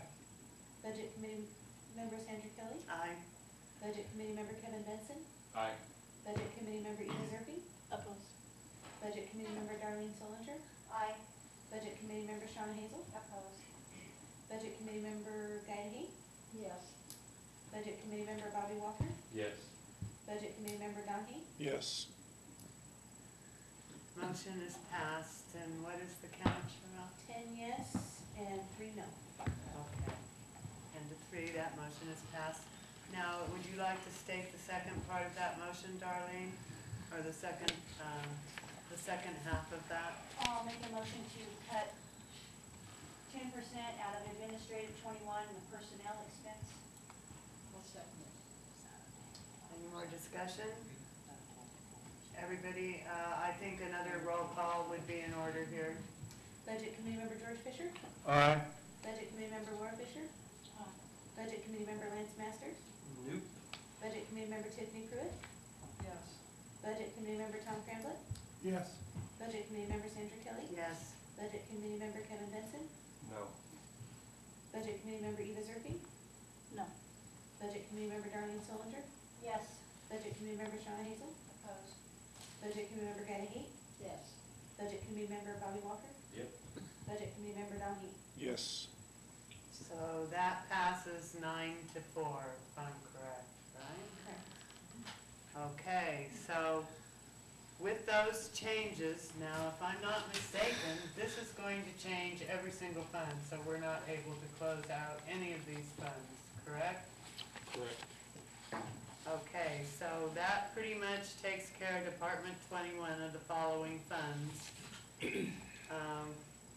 which was Fund 5 EMS, Fund 21 Water, Fund 31 Sewer, Fund 41 CAD TV and Broadband, Fund 51 Lights. So now we're down to the hard part, unless, what did you say, Tiffany? I'm sorry. We're going to open up the discussion on the EMS again and continue from where we didn't get. Madam Chair, Yes. can I ask another question before we go into Sure. that? You brought up a point, and I was curious as where it was in the budget. Where is the $33,000 that is going to be going towards paying for the computer? Where's It's that? spread out all over all the funds. It's It's spread spread out all over? The 33,000 for the maintenance agreement, or Is that what it was, $33,000 for the It's computer 30,000 maintenance? for the maintenance 30? agreement, yeah. Oh, okay. It's in contracted services. It's in contracted Computers, I services? believe. It's spread out in all funds. Oh, so it's in every fund, okay. And I did have one more question too, before we open up the conversation on EMS. Where in here is the the modular building and the old fire truck budgeted? That's a good point. I was going to suggest that we budget as a revenue and an expenditure, probably about 10,000 for the modular, because we're actually in negotiations with Dallas Port about buying it and moving it, and then budget, let's say, $300,000 for the fire station and property. I don't know that it'll sell for that, but Port actually has been talking to me lately about using that number. But when it comes to selling the fire station, the only reason I want to use a higher number is not because I'm delusional, it's because whatever we get, I want to be able to pass it Exactly. through. So I'd like to budget those two items as in terms of revenue and expenditure. And then we have that reflected in the capital reserve fund as $450,000 for the projected sale of the firehouse. Would that change at that time? No, that would be fine. We need to add something for the modular, though. I don't think that's budgeted. It's part of the fire hall, I would consider. Would you think? Well, the thing is, we're probably gonna sell it as a separate item. It won't be sold part and parcel with the fire station. If we sell it like the Dallas Port, well, they'll buy it as an individual item and take it away, so. Well, will those all be reflected in a more realistic amount for I don't understand why that wouldn't change in the capital reserve. If you're counting it as, something Well, that's going to happen for a certain price, it seems to me, you talk about being consistent, it needs to be reflected as, somewhat the same numbers when it comes to the capital reserve. If you And want, that's not gonna yeah. change your numbers or anything You could change either that. leave it the way it is or change it in terms of the numbers. It's up to you. Well, budget law says it's supposed to be a good faith estimate, and if you're saying it's going to be 300,000 in one place, I can see putting a little extra in there, but 450 is excessive, and I still think that needs to be changed to comply with budget law. Darlene, Gaida? Well, I also, is that, all one piece of property, or was it divided? It's divided. It definitely is divided. Okay, so you're talking about 300,000 just for the fire, station and the property Yeah, that it sits on? the appraisal that the city had done was for $230,000 for both. Before it was divided. No, after it was divided. Yes, it was And before. then the port has been talking about 300,000. That appraisal That before appraisal, was Before it was divided. several years before. I think so. Madam Chair? Yes, George. I'd like to bring up a point that Bobby Walker brought up once before, is that if, hypothetically, if the fire station was to sell, okay, and if it didn't maintain being a park, that we'd have to pay back $70,000, wasn't it, Bobby, to the Forest Service? It would be prorated because, and I talked to our ex-city administrator about it one time in a meeting, and the statement I was told was that he was working with the Forest Service, the person that helped with the grant, and they would put a value, a depreciated value on the structure and everything else, and come to some kind of negotiated repayment of that grant. But we would have to repay a There portion, would be a payment. a reportion of that grant, so we gotta look at that being as a reduced fund. And also, in that same vein, if you want to be technical about that, they expect their money back if you sell it. Tourism paid for a good portion of those improvements, and I should think the same thing would apply there. if you're going to sell the property. I mean, maybe not, but I just would like to say they budgeted and they saved, and that was one of the capital improvements that was made at the time they were making capital improvements. And a lot of that money came from the forestry department, and the other portion of it came from tourism. Don? I think there's still a generator sitting out there too in the back. Yeah, there is. And so, George, what is your suggestion on how we should reduce that where? No, Um, I'm sorry, I didn't have a suggestion, I was just bringing the point up. Darlene? Could I ask, was it the intention when they divided that property to not sell the Overlook Park area so they wouldn't have to pay that portion back into forestry? Is that why that property was divided? I thought that's why else were they divided?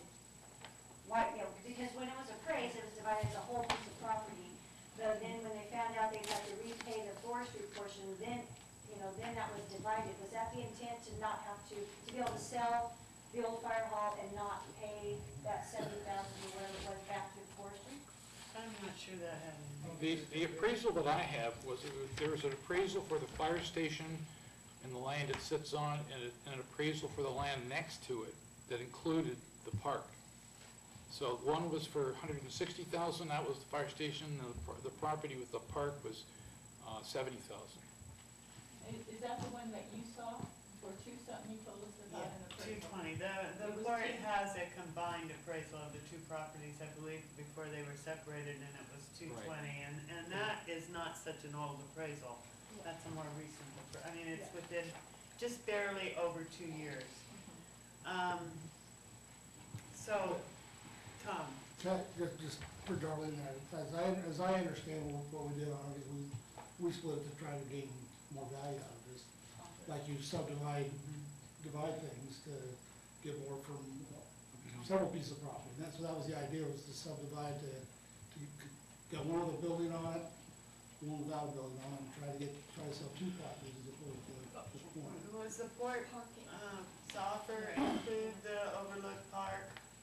I've talked to two people. One is the port, and the other is Ed Potter, who owns the post office, who's also talking about buying the fire station and the park and the parking lot, everything. Well, not the modular, but everything but the modular. Okay, so, right now, how should that, we have to decide how that's gonna be reflected in the budget, just get this Well, housekeeping done. If it's up to you. I mean, if you just want to leave it the way it is at the 450, then we don't, in the capital reserves, and we won't have to do anything. If you want to lower that price, then tell us. I think it should be lowered, but at least the price of an anticipated payback amount and expenses of selling it, don't you know? Darlene? Now, council redid that resolution. Is it the same language that says when that fire hall sells, that whole Yes. loan is due and payable? So if it No. doesn't, okay, so it's changed. Because the Right. original resolution says if that fire hall sells, and no matter what price, if that whole loan is due and payable upon the completion of the sale.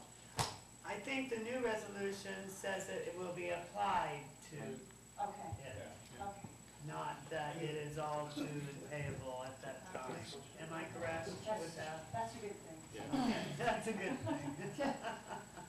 Don't want to trigger anything that should have been anticipated that we didn't think of. Okay, so I guess we haven't made a decision about that. I think it's time we make all decisions. It's my preference to adjust that to a more realistic point.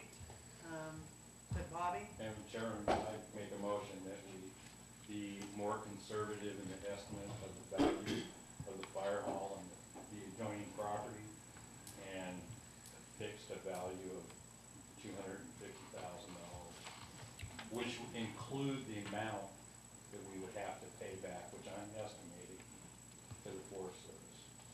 And so that would be revenues expected from it after the expenses of the sale, correct? That's just my best guess. Okay. Now, you're talking in the neighborhood of $300,000, so I understand.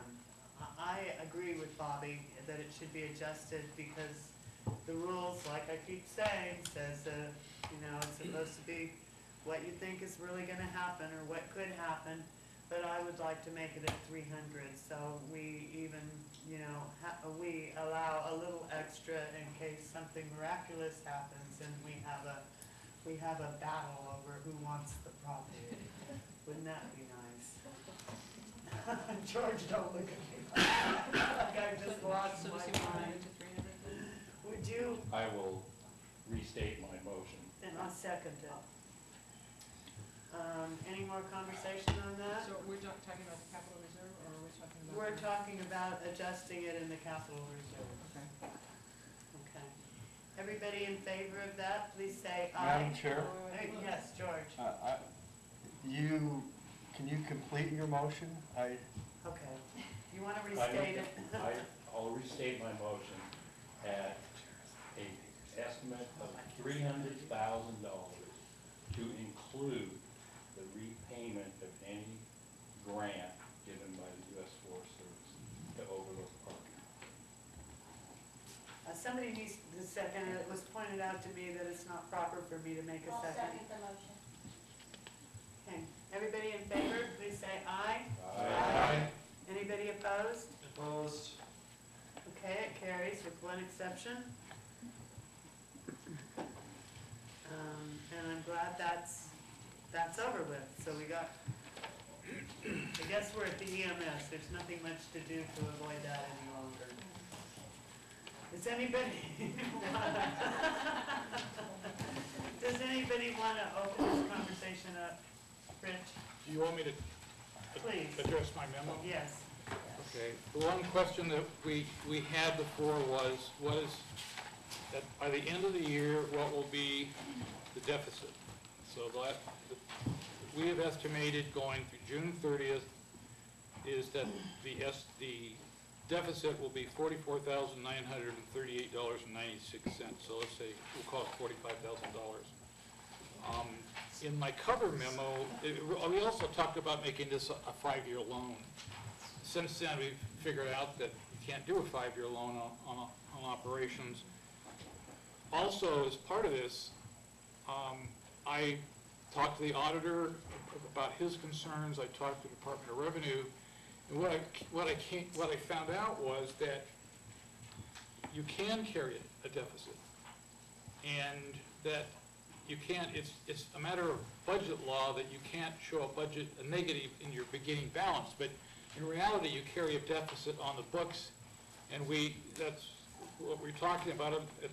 We started out with I think it was $32,000 deficit. It's now grown to $45,000. So you could basically set aside money every year over a period of time, put it in contingency so you know that it won't get spent. And the example I used here was if you take the $45,000 over 5 years, and you carry that deficit intentionally for 5 years on the books, every year you set aside $9,000 and you put it in contingency to make sure that it gets paid. So that's the basics of what my memo says, and then I included a copy of the response from Sandy King of the Department of Revenue to this memo, exactly to this memo. So, and she said it's fine. It's not, she has no problem from a state budget point of view. And I called Ken Onstadt, who's our auditor, and they both said the same thing. It's legal. It's not really good budget practice or a really good accounting practice, but it's perfectly legal from both points of view in terms of accounting and budget. Don? Where does the $9,000 a year come from? Out of the fund, Out of what fund? EMS, Where do they get the money? well, we're gonna have to go fish. If it's they're not paying the bills now. This has to be better explained to me. And I read the lady's letter, and I don't think she knows all the facts. She's saying we're gonna have to watch the spending. Where else can we cut the present budget to get $9,000 a year? At this moment, I can't tell you. Next moment even. Someone's gonna have to explain that to me for me to understand that. And I don't think she understands everything in the budget, from the way I read the letter. Got it? Well, I would just like to read part of it. It says, I just want it to be clear that carrying forward a negative number is not good fiscal policy. But the alternative would be a loan, which would cost the city even more money. You may want to reword the last sentence in the last paragraph for further clarification. I believe it to say that continued scrutiny and continued reduction to the expenditures in the EMS fund will have to be made to accomplish this task. In other words, it really isn't a fiscal policy, and where are we going to get the money? We have outrageous loans. George? Madam Chair, I've read the budget law this morning, and my understanding of the budget law, the way it read was that if you haven't, in essence, if you're taking a loan, which in essence that's, or you're carrying another deficit across to another year, basically you're making another loan because you're paying that loan off at $9,000 a year. So you're making another loan to the department, and it says very clearly that if there's an operational loan, that loan has to be paid off the next budget year or the next budget period. Okay? So I don't see the difference how you can spread this out over 5 years. It's an operational loan. I don't agree with it. Well, it wasn't my idea. I was just stating my opinion. Okay, Darlene. I'd like to agree with what Mayor Fisher just said, and I wanted to bring up that Councilmember Cramlett brought up a very good point at our last meeting about the revenues. We're 2 less paramedics. These revenues were averaged with 2 more paramedics bringing in revenue, and now we're 2 less paramedics. So, and then it was a 10% added onto that projected revenue. And just like Tracy Huff had said when he came and he told us his budget, and he says, you under-project your revenues and you over-project your expenditures. And I think that's what we need to do with this fund also. I think that was a good point, that we're not gonna have these revenues. I agree. I really, in retrospect and in thinking about the way the meeting went, Tom brought up an excellent, that the factors aren't the same here. That last year, 6 months of the last budget year, we had 2 paid EMSs. Plus, I believe that our fire chief accumulated $9,000 worth of overtime. So with those factors removed, we asked our fire chief, was that going to affect these revenues? Since these revenues were an average of what had been done in past years and then had a 10% added. I can see why you would want to add the 10% in case you got more revenues than you anticipated. But to go ahead and budget against and spend that 10% when it is strictly pie in the sky 10%, that I don't go along with. And also, I believe the factors have changed. If they haven't changed, we in effect are being told, I'll answer your question in a minute, Lance, if you wouldn't mind putting your hand up. I don't have a question, I just want to wait my turn. Okay. If I'm not mistaken, that means that we're being told that the 2 paid EMSs and the hours of overtime, the $9,000 worth of overtime, made no difference in the anticipated revenues. And I don't understand that. And I think from that statement, you can assume, I don't think you can make assumptions other than the factors have changed. And we're not going to have as many revenues without 2 paid EMSs and overtime as we did before. So I believe $126,000 still overestimates the revenues. Lance? Okay, yeah, and I agreed with Tom that losing the on-call paid paramedic positions does impact our revenue. As I recall at the last meeting, one of the reasons given was that over the last couple of years, when we calculate our revenue, and hours that are going into generating that revenue, a lot of those hours were spent in serving some of the grants in a big building project, and the reason why it can be expected to grow is that those projects are no longer present, and that now we can expect almost all of the hours to be focused more on generating revenue, as opposed to servicing grants. So, I mean, that was the explanation, but we still have that, as Tom mentioned, the whole issue with we're not doing as many transports because we don't have paid on-call paramedic positions anymore. Kevin? Well, there's a couple of things. In the memo that we received, there's the revenue side shows the monies we've actually received is $25,968.46. The expenses are $25,833.44. So far, the net gain for expenses versus revenue for June is we're ahead $135. So if we deduct that from the $60,000 negative cash balance we have in the fund, that leaves us $59,938 in the hole. The expense we're proposing, the expenses we're proposing for this fund, and this is the latest one, is $38,860. I'm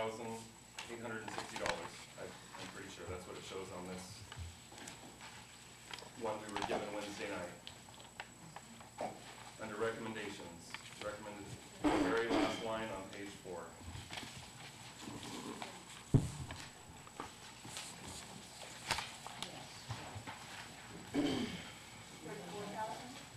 $238,860. That's correct? Mm-hmm. Okay. So, for the last year that we have the actual revenues for this department, which is 2010, the actual revenue was $223,879. So that's $15,000.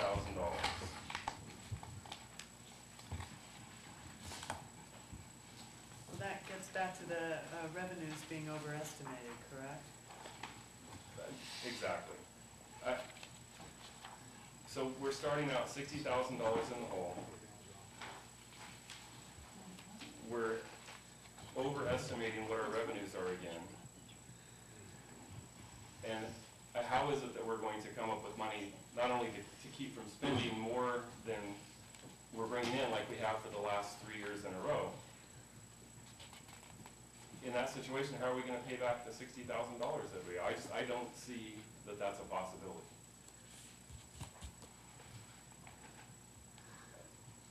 And I don't see also, how has this happened for the last 3 years in a row? That this fund has spent more than it's brought in. And I don't mean just a little bit more, I mean going from a positive beginning balance of $17,000 to an ending balance of negative $32,000. And to take that from what is today stands at $59,000 negative balance. What assurance do we have that this isn't going to happen July 2nd, where we're spending in a deficit again? Also, there's a city policy that says you cannot spend money out of a fund that doesn't have money in it. We haven't addressed that either. If this fund doesn't have actual money in it, there's not supposed to be funds spent out of it. So whether we're going to do a little fancy bookkeeping, we still get back to that point, that there's a policy that you can't spend out of negative balance fund. Mr. Carson has his hand up. Yes. Yeah, just a clarification, I didn't know there was such a policy until you mentioned it, and I went and found it. It's a resolution. Yes, it does state that, but it also has an exemption that says that any department head can spend up to $1,000 per occurrence and be exempt from, if you're at a deficit, you can still keep spending as long as you're a department head and you're spending $1,000 or less. And I'm not justifying, I'm not justifying it, I'm just saying that's what the resolution says. Kevin? But I think we both agree on the spirit of the policy.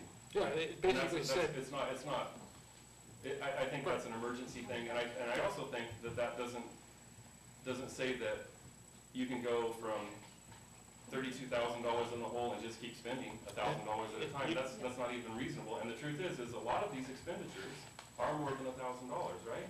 and you're correct, that is the spirit of what it says, and it's very clear that it says you cannot spend if you're in a deficit position. You have to stop spending. So if we go back through the books here and we find every expenditure of over $1,000 for the last 3 years, then that's a violation of city policy, every one of those expenditures? I don't know how far back that resolution goes, but I would say if it goes back 1 year, 2 years, 3 years, the answer would be yes.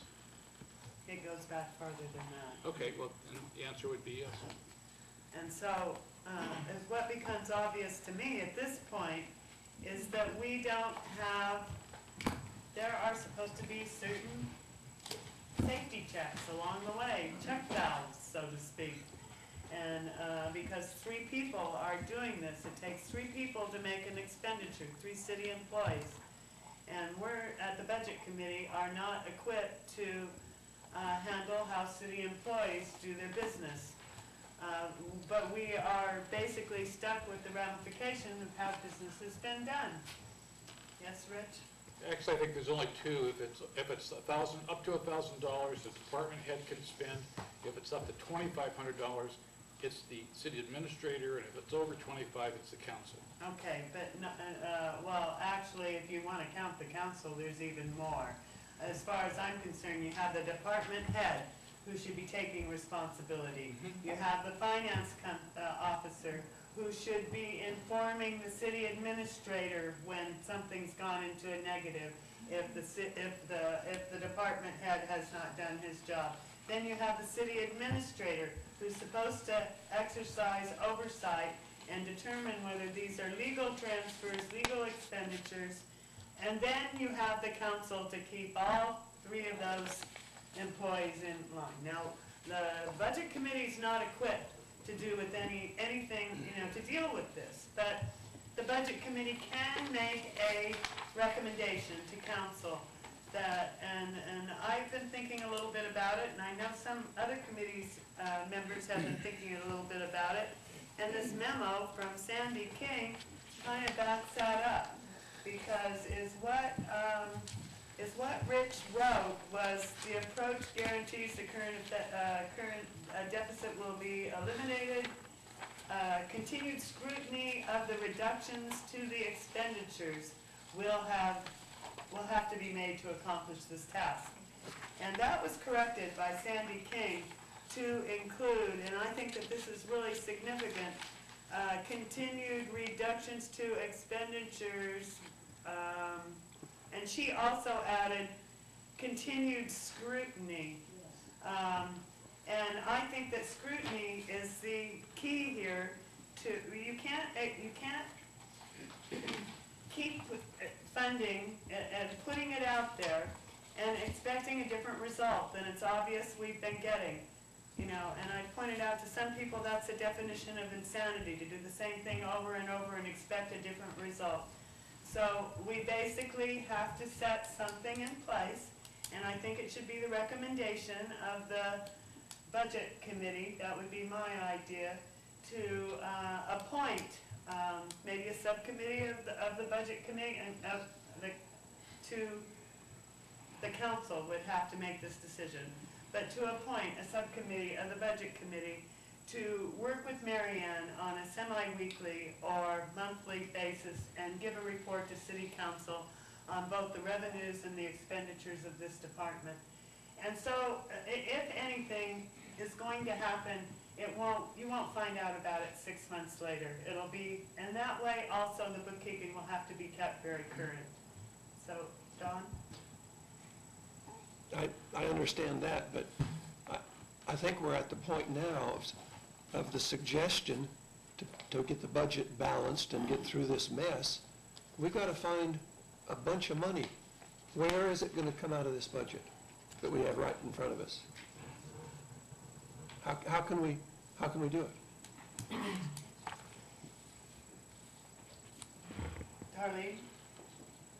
I'd like to make a motion that we reduce fire and ambulance service fees from $126,000 to $110,000. That'd be a difference of $16,000 out of the revenue, and then reduce the fire chief personnel expense from $49,000 to $33,000.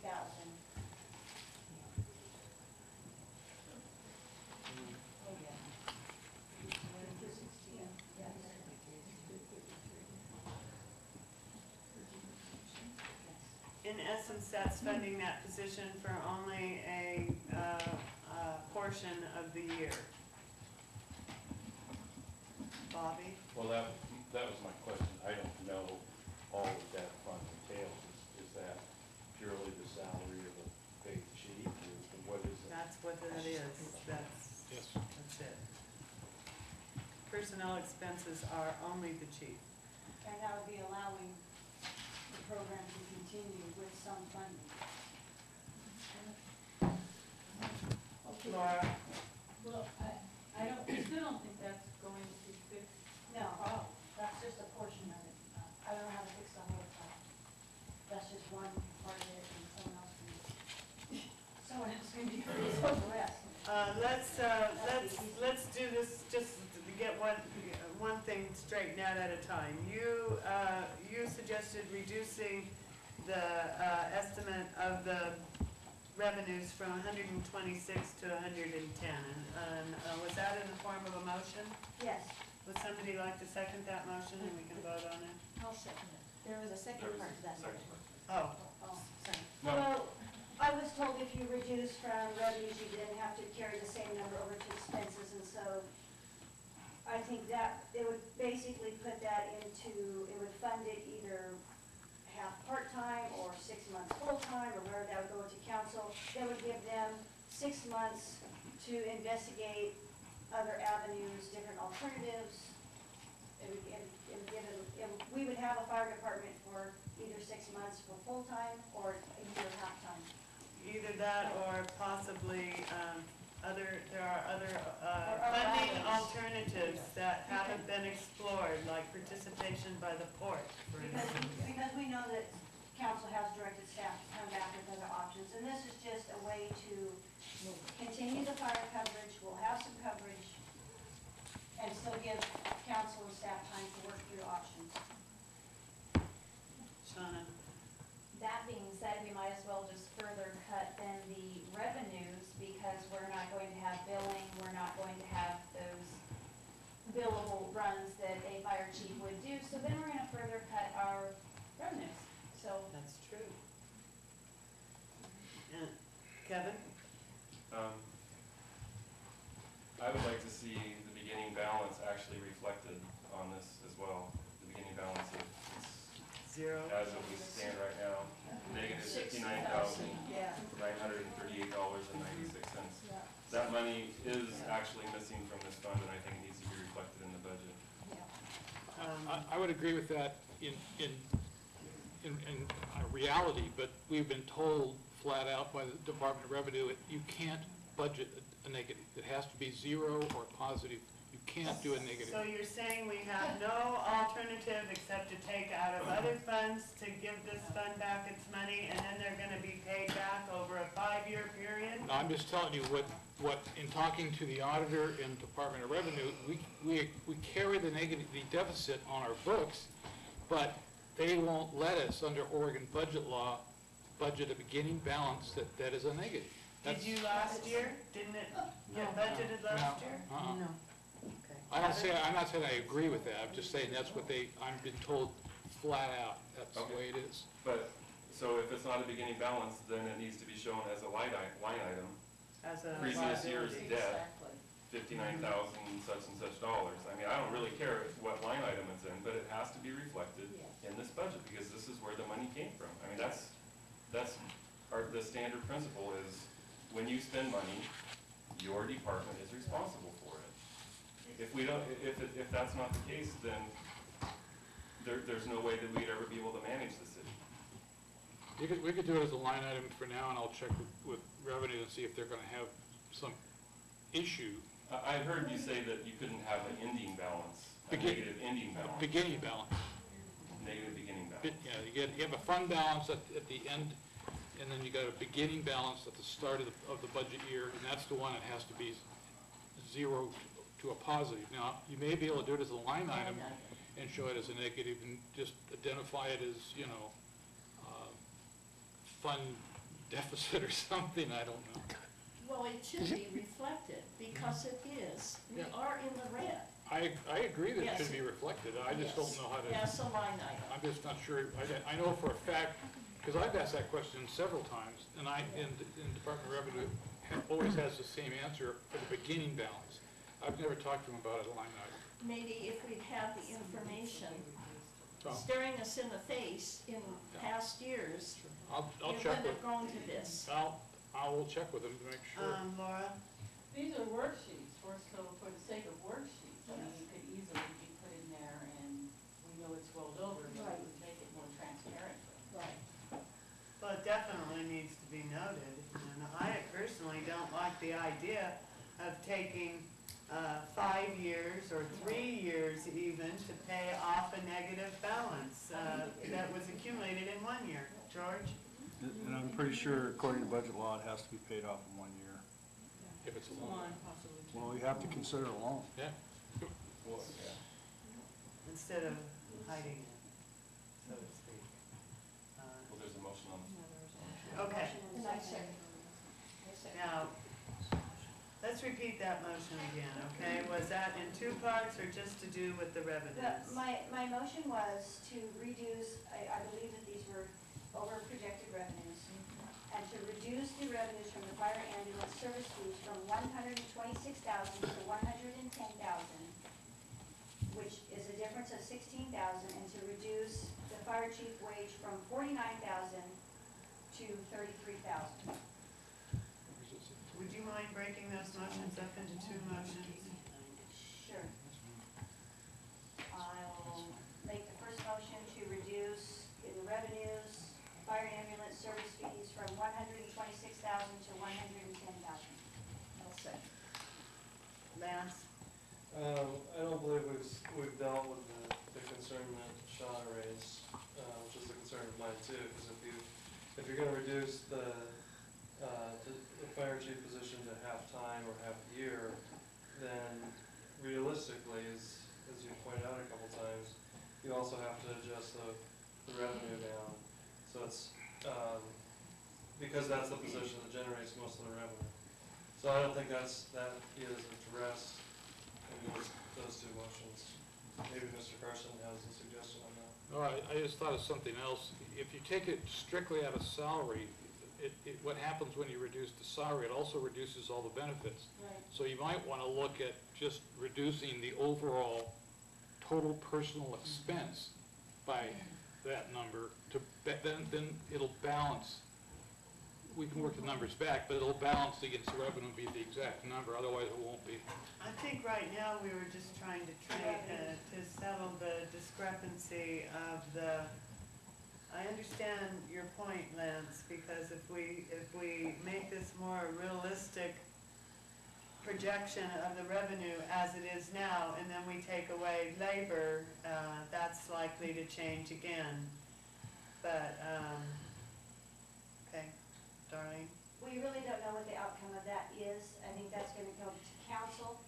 Council that could be 6 months paid full-time, and then there's other options are gonna come into play, because we know that council has directed staff to bring in other options. So we don't know what the outcome, what the potential outcome that could be.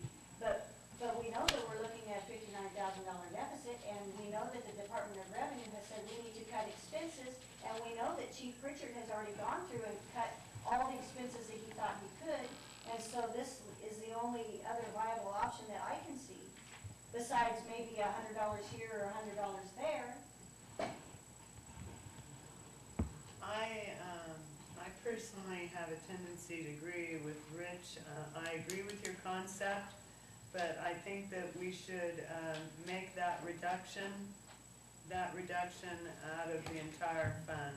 But the first motion was on the revenues. You On have the to separate. revenues, correct. Okay, we have a first and a second to reduce $126,000 in projected revenue to a more realistic $110,000. Everybody in favor, please say aye. Aye. Anybody opposed? Opposed? Okay, would you do a roll call, please, Sherelle? Budget Committee Member George Pruitt. Aye. Budget Committee Member Laura Fisher. Budget Committee Member Lance Masters. No. Budget Committee Member Tiffany Pruitt. Yes. Budget Committee Member Tom Cramlett. Yes. Budget Committee Member Sandra Killer. Yes. Budget Committee Member Kevin Benson. Yes. Budget Committee Member Eva Zerke. Opposed. Budget Committee Member Darlene Solander. Yes. Budget Committee Member Shauna Hazel. Opposed. Budget Committee Member Guy Heat. Yes. Budget Committee Member Bobby Walker. Yes. Budget Committee Member Don Heat. Yes. That passes, and the number is, 10 to 3, excuse me. would any of the people who oppose that like to give a reason? Lance, Shauna, Eva? I don't want to give the reason at this time. I'd prefer just to talk about my reasons in the discussion prior to the vote. Okay, and Darlene? I'd like to make another motion that we reduce the total personnel expense from $75,244 to $59,244. It's a $16,000 reduction. I'll second it. Any discussion? Lance? Still not clear that it addresses the impact on revenue, and Darlene just said that we don't know what the impact is gonna be, and really concerns me that we would even take a vote on something when we don't know what the impact's gonna be, so, it's possible that council could come up with some other funding source, but that's not really what we're voting on. What we're voting on is to make this cut so that the position can't be run as it currently is, and the only reasonable thing we can expect out of that is that we're gonna lose revenue because we can't continue to run this position. So we could speculate as to what might happen in the future that would change that, but that hasn't happened yet, and what we're voting on right now has to be what we can expect based on what we're voting on right now. I would say that I'm concerned with that. once the budget committee makes this decision, it will have to be addressed, or the fire department will strictly run out of money.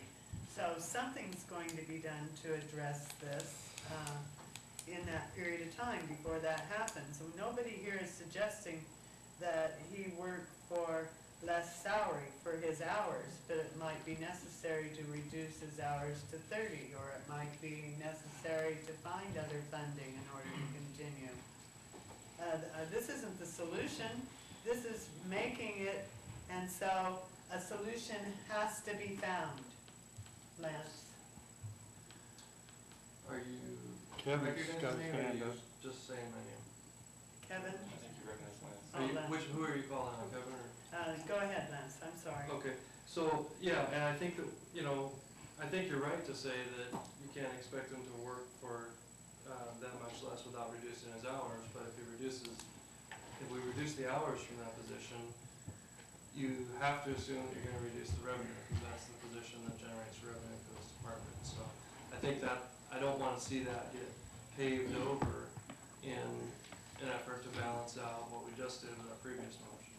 I think we have to say, look, we're cutting salary, that's gotta be a cut in revenue as well. So that's the only real realistic way to do it. You can say, well, we hope something happens different in the future, but realistically, you have to say, there's gonna be an impact on revenue there. Kevin? If this proposal actually balanced this budget, I would support it. I think it's kind of a moot point. I understand the logic behind if you lower a revenue, then you need to lower an expense as well. But we still have the $60,000 question that hasn't been addressed. And to me, that makes trying to match revenues and expenses pretty much irrelevant. It's still gonna have to be addressed by council. What I would support is us agreeing to support the fire hall with the same amount of money that we've supported it in the past, which is 45% of the property tax, which is about $80,000. The truth is after that, it's gonna have to go to council. That's really what it comes down to. They're gonna have to come up with a way to get this department out of the trouble that it's in and get it back into legal standing with the state and with city policy both.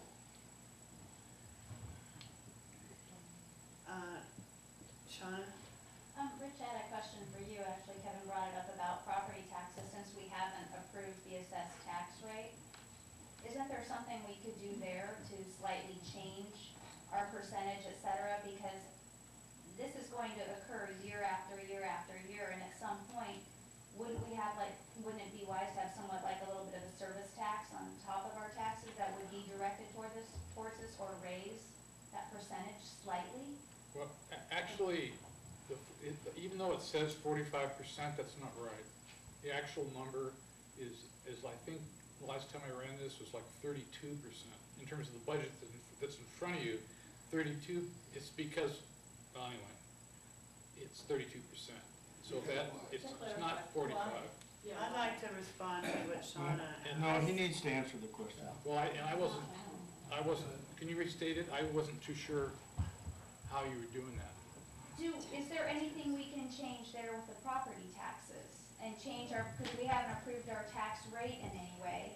Or is there any way we can change our percentage from the general fund? Because you at one point said it was up around 40, now it's down to 32. What changed that? And is there something we can do different there? Because I think this is just going to continue happening because we're gonna cut our rate for our fire chief or a paid position, and we're not going to be getting the revenue. So this is just going to keep happening. Well, we can't do anything with the property taxes. It is what it is in terms of how much we get in total. There's a cap on it.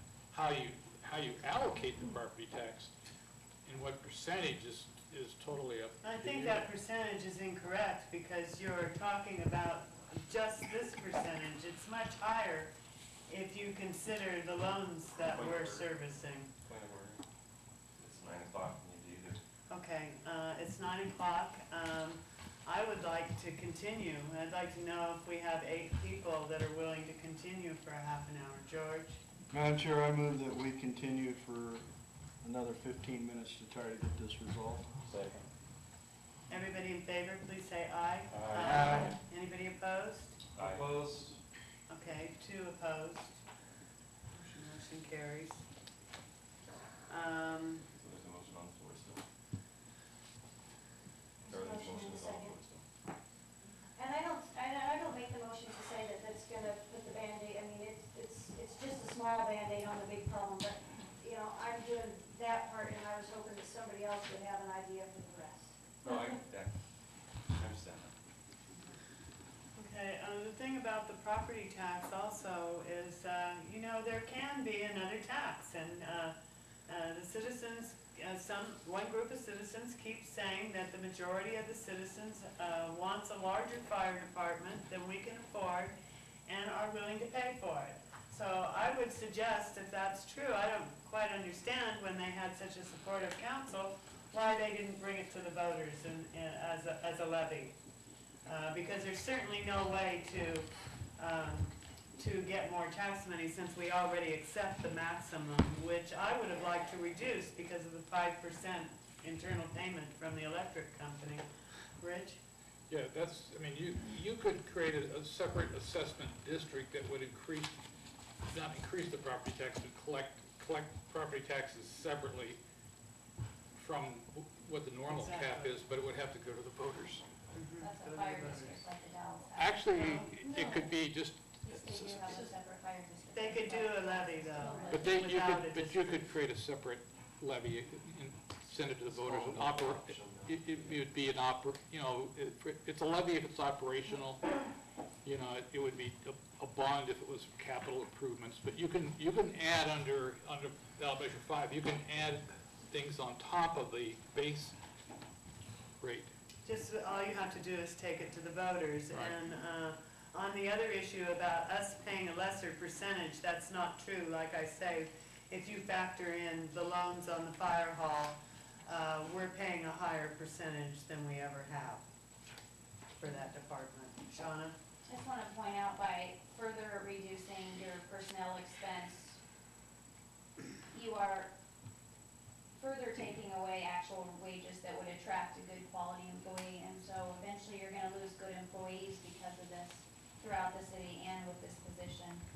And we have quite an asset here when the Dallas says they don't have enough training, and we have an adequate amount of training and adequate amount of volunteers, and you further cut this, you're gonna be losing a quality person.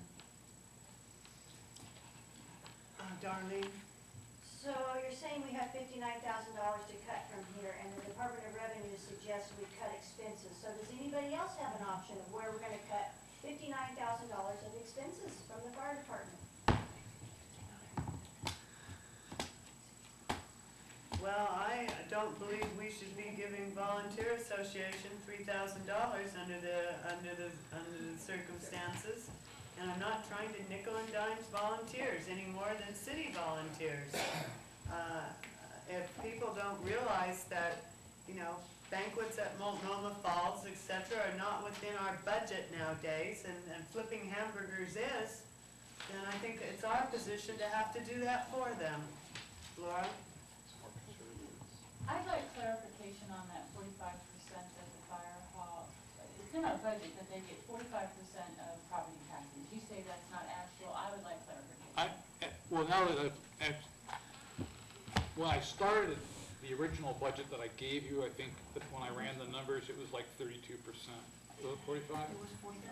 But in any That's what case, Anne's been telling us. but So in I'm any- like, okay, That's what you told but in any me. case, she's right, it has changed, because now you've got general fund, basically paying the loans, so I don't know what it is. But just simple math, Mary Ann, 45% of the total property taxes going to fire insurance, is that correct? It's going to the fire department, but Rich raised the property tax to $190,000 in the new general fund, in the new fund, and didn't raise the property tax to the fire department. So it's stayed the same, but the revenues went up in the general fund. So if you want a 45%, I gotta take 45% of the 190, not the 100 and whatever. What about the loan? Yeah, we'd have to, I didn't factor in the Sure. loans. yeah, we did. Okay, Kevin? The split with the property tax to the fire hall is set either by ordinance or by resolution. No? Not that I have been able to find. And if you can tell me what one it is, I'd be happy to do it. I can't find I'm pretty it. certain, because I've read it a couple of times. Laura? I haven't read it recently enough to know the number, but I've seen So it you in, believe that there's a resolution yes, that I states certainly do. a certain percentage? Okay, we'll go look for I'll it. have to look for it, because I can't. It's actually when they split the fire department out of the general fund into That would its be own funds. That 2006 was and when 7. it was done. I'm certain it was Okay, done by I'll look back action of there. the council. Darlene? You just stated that he raised the property taxes to 190, but that is not on our packet we have. We haven't been given that yet, so we haven't You seen those were numbers. given that last meeting. Oh, I thought this one you gave me and just took away. Is not the one you gave me when you first sat down and took away? No, that But was this Fund isn't 5. the final result that we're working with here. When we're looking at these papers, this isn't it. The fire truck expense is not in this yet, for one thing. It's in the new one that I It's have in the ready general for fund. tonight, But we don't have that. because Rich wasn't here for me to go over it with, No. so I was asked not to pass it out. Right, it's in the general fund, I see it there. Which is dated Away from. June It's 8th. on the floor. So Okay, it's there's June a, 8th, the general fund. There's a motion on the floor. Is there any more discussion about, Bobby, I'm sorry. I think Kevin brought up an excellent point with that. What I'm hearing is two different arguments, or two different ways of looking at it. But a cut in the personal services, we could lock the doors on the fire department today, and that's not gonna solve where we're gonna get the $59,000 to pay back the shortage from the over expense of last year. And so I see it as two different issues. Well, actually, we could, because we contribute $79,660 a year, plus another $3,600 here and there, you know. And we lose all of our mutual aid contracts and everything. Okay, That is ridiculous. Darlene, The intent was to fund it at, council would decide it's halftime, it's either halftime or it's 6 months full-time or whatever. It would allow the option of at least in time of 6 months for other options to come in. Okay, that was the intent. It would give time for council to review possibilities. Okay, and as far as mutual aid agreements, I have talked to fire chiefs, I have talked to Jim Trammell, fire chief, and I read his letter, and he told me that the intent of his letter was not to scare the citizens into thinking that they were not gonna have mutual aid. What his intent was, what he had told me, face to face, was that if they respond to mutual aid here in Cascade Locks, normally Cascade Locks would have jurisdiction or control over that fire scene. Now, it was printed in the paper that possibly we might have a city administrator being our fire chief. And he would say if they responded to mutual aid and they were more qualified to handle the scene, then they would take charge of the scene. He did not say that we would lose our mutual aid agreement. Call him up. I went and spoke to him in person. George. I call for vote. Okay, could I have a vote on Darlene's motion? Repeat the motion. Could you read the motion back?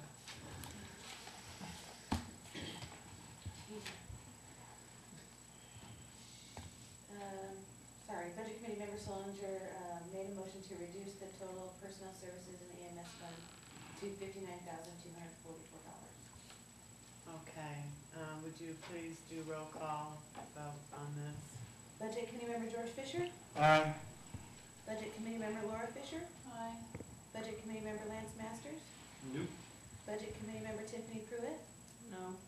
Budget Committee Member Tom Cramblett? Aye. Budget Committee Member Sandra Kelly? Budget Committee Member Kevin Benson? Aye. Budget Committee Member Eva Zerke? Opposed. Budget Committee Member Darlene Solinger? Aye. Budget Committee Member Shauna Hazel? No. Budget Committee Member Guy DeHee? Yes. Budget Committee Member Bobby Walker? No. Budget Committee Member Don Heath? Yes. Okay. 8 yeses. What was it? 8 yeses. Okay, that passes with 8 yeses. Rich? I wanted to just speak to the point that Kevin raised, which is, if you put whatever the deficit is, let's say it's 60,000, but if you put the deficit into the line item, that yes, you need to balance that somehow. And you can only do it one of two ways. You either have to raise revenues, which doesn't sound like that's going to happen, or you have to cut expenditures to keep it in balance. So I don't know if you actually took a vote on whether to put it in as a line item or not. I don't think we've decided how to handle that. I don't think so. Kevin?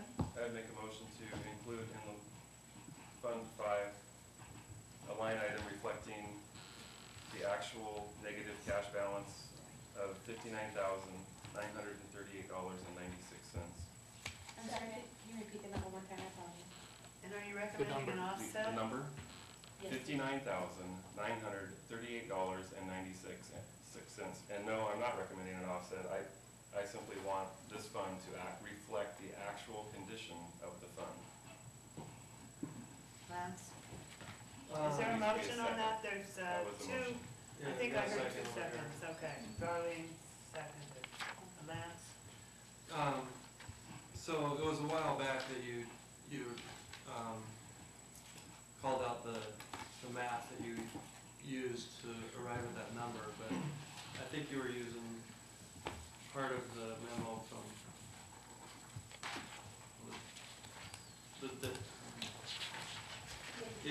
the date of the memo was June 9th. I got it tonight. Is that? We all This got one? it. We did. Yeah, yeah, I thought so, but it was June 10th, but, so, you used the actual received to calculate your 59 figure, right? And you didn't include the projected $10,000 balance of the Multnomah County check to be received in 10 days from now. And is that because there's some reason to believe that Multnomah County's not gonna pay that at all? Or is that just because it hasn't been received yet?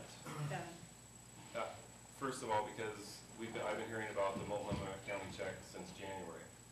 It's been being talked about. And second of all, because last year's budget also has a revenues budget of $338,570, which we're not gonna get to either. I'm just tired of the proposed, estimated, budgeted, all that game. Let's use actual numbers, what's actually in the bank, and that way, the worst thing that can happen is we can have a little extra revenue. And the truth is, irregardless of whether this money comes in by July or June 30th or not, if it comes in before June 30th, we get to use it this budget year. If it comes in after June 30th, it goes into next budget year. I mean, it's actually a wash. It doesn't make any difference. We're still gonna be $60,000 in the hole. But the point of putting the 59,000 on a line item was to reflect the actual deficit, right? To reflect the actual amount of what we have in the bank without projections or estimates or anything else. And we have a contract with Multnomah County that says they're gonna pay it. And I agree with you, that we've been hearing about it. It was $20,000, they paid part of that. And I just wondered how are we getting, who says it's gonna be paid on June 20th? 'Cause I think you wrote that, right? Question? Because we called Multnomah County 2 days ago, and they're cutting the check, and that's what they said they would have it in. So I have researched that, I and I think we have should got it. reflect that as well. Eva? Could we just, have staff put in the actual amount on the day that you finalize your paperwork? Well, you planned on bringing us something back on the fire department, didn't you? I expected to get something back tonight. And Mary Ann first distributed something, then she picked it up and took it back. I mean, is this, because the fire truck is not even in here, so, Yeah, we still need to add that back. well, when are we gonna get this? Because Tuesday is our very virtual last chance. And a lot of people on this committee did not want to come on Tuesday. No, because you have. George? Point of order. And the mayor told me to do it. Time. Kevin? I would like to modify my motion to, if you have a date, a specific date, to reflect the actual cash balance of this fund. Whether it's today, whether it's next Tuesday, whatever the date is that this paperwork has to be finalized by. On that date, we'll enter the actual negative cash balance into a line item on Fund 5, and I'm totally happy with that. I'm not trying to change anything. I simply want it to reflect actual numbers. Guida? Well, and along with that accounts receivable, Excuse me, Guida, George has called a point of order. I think we need to decide whether we're gonna continue, Call don't for we? the question, and Okay, question? What's a motion? Would somebody? I'll Well, he second changed- the amended motion. I'll second the amended motion. Okay, would you read the motion back so everybody knows what it is? Budget Committee Member, Kevin Benson, moves to, put a line item in the EMS, fund that reflects the actual negative balance of this fund. Okay, everybody in favor, please say yes. Aye. Aye. Anybody opposed? Opposed? Everybody in favor and one opposed, so. motion to Now continue Motion, to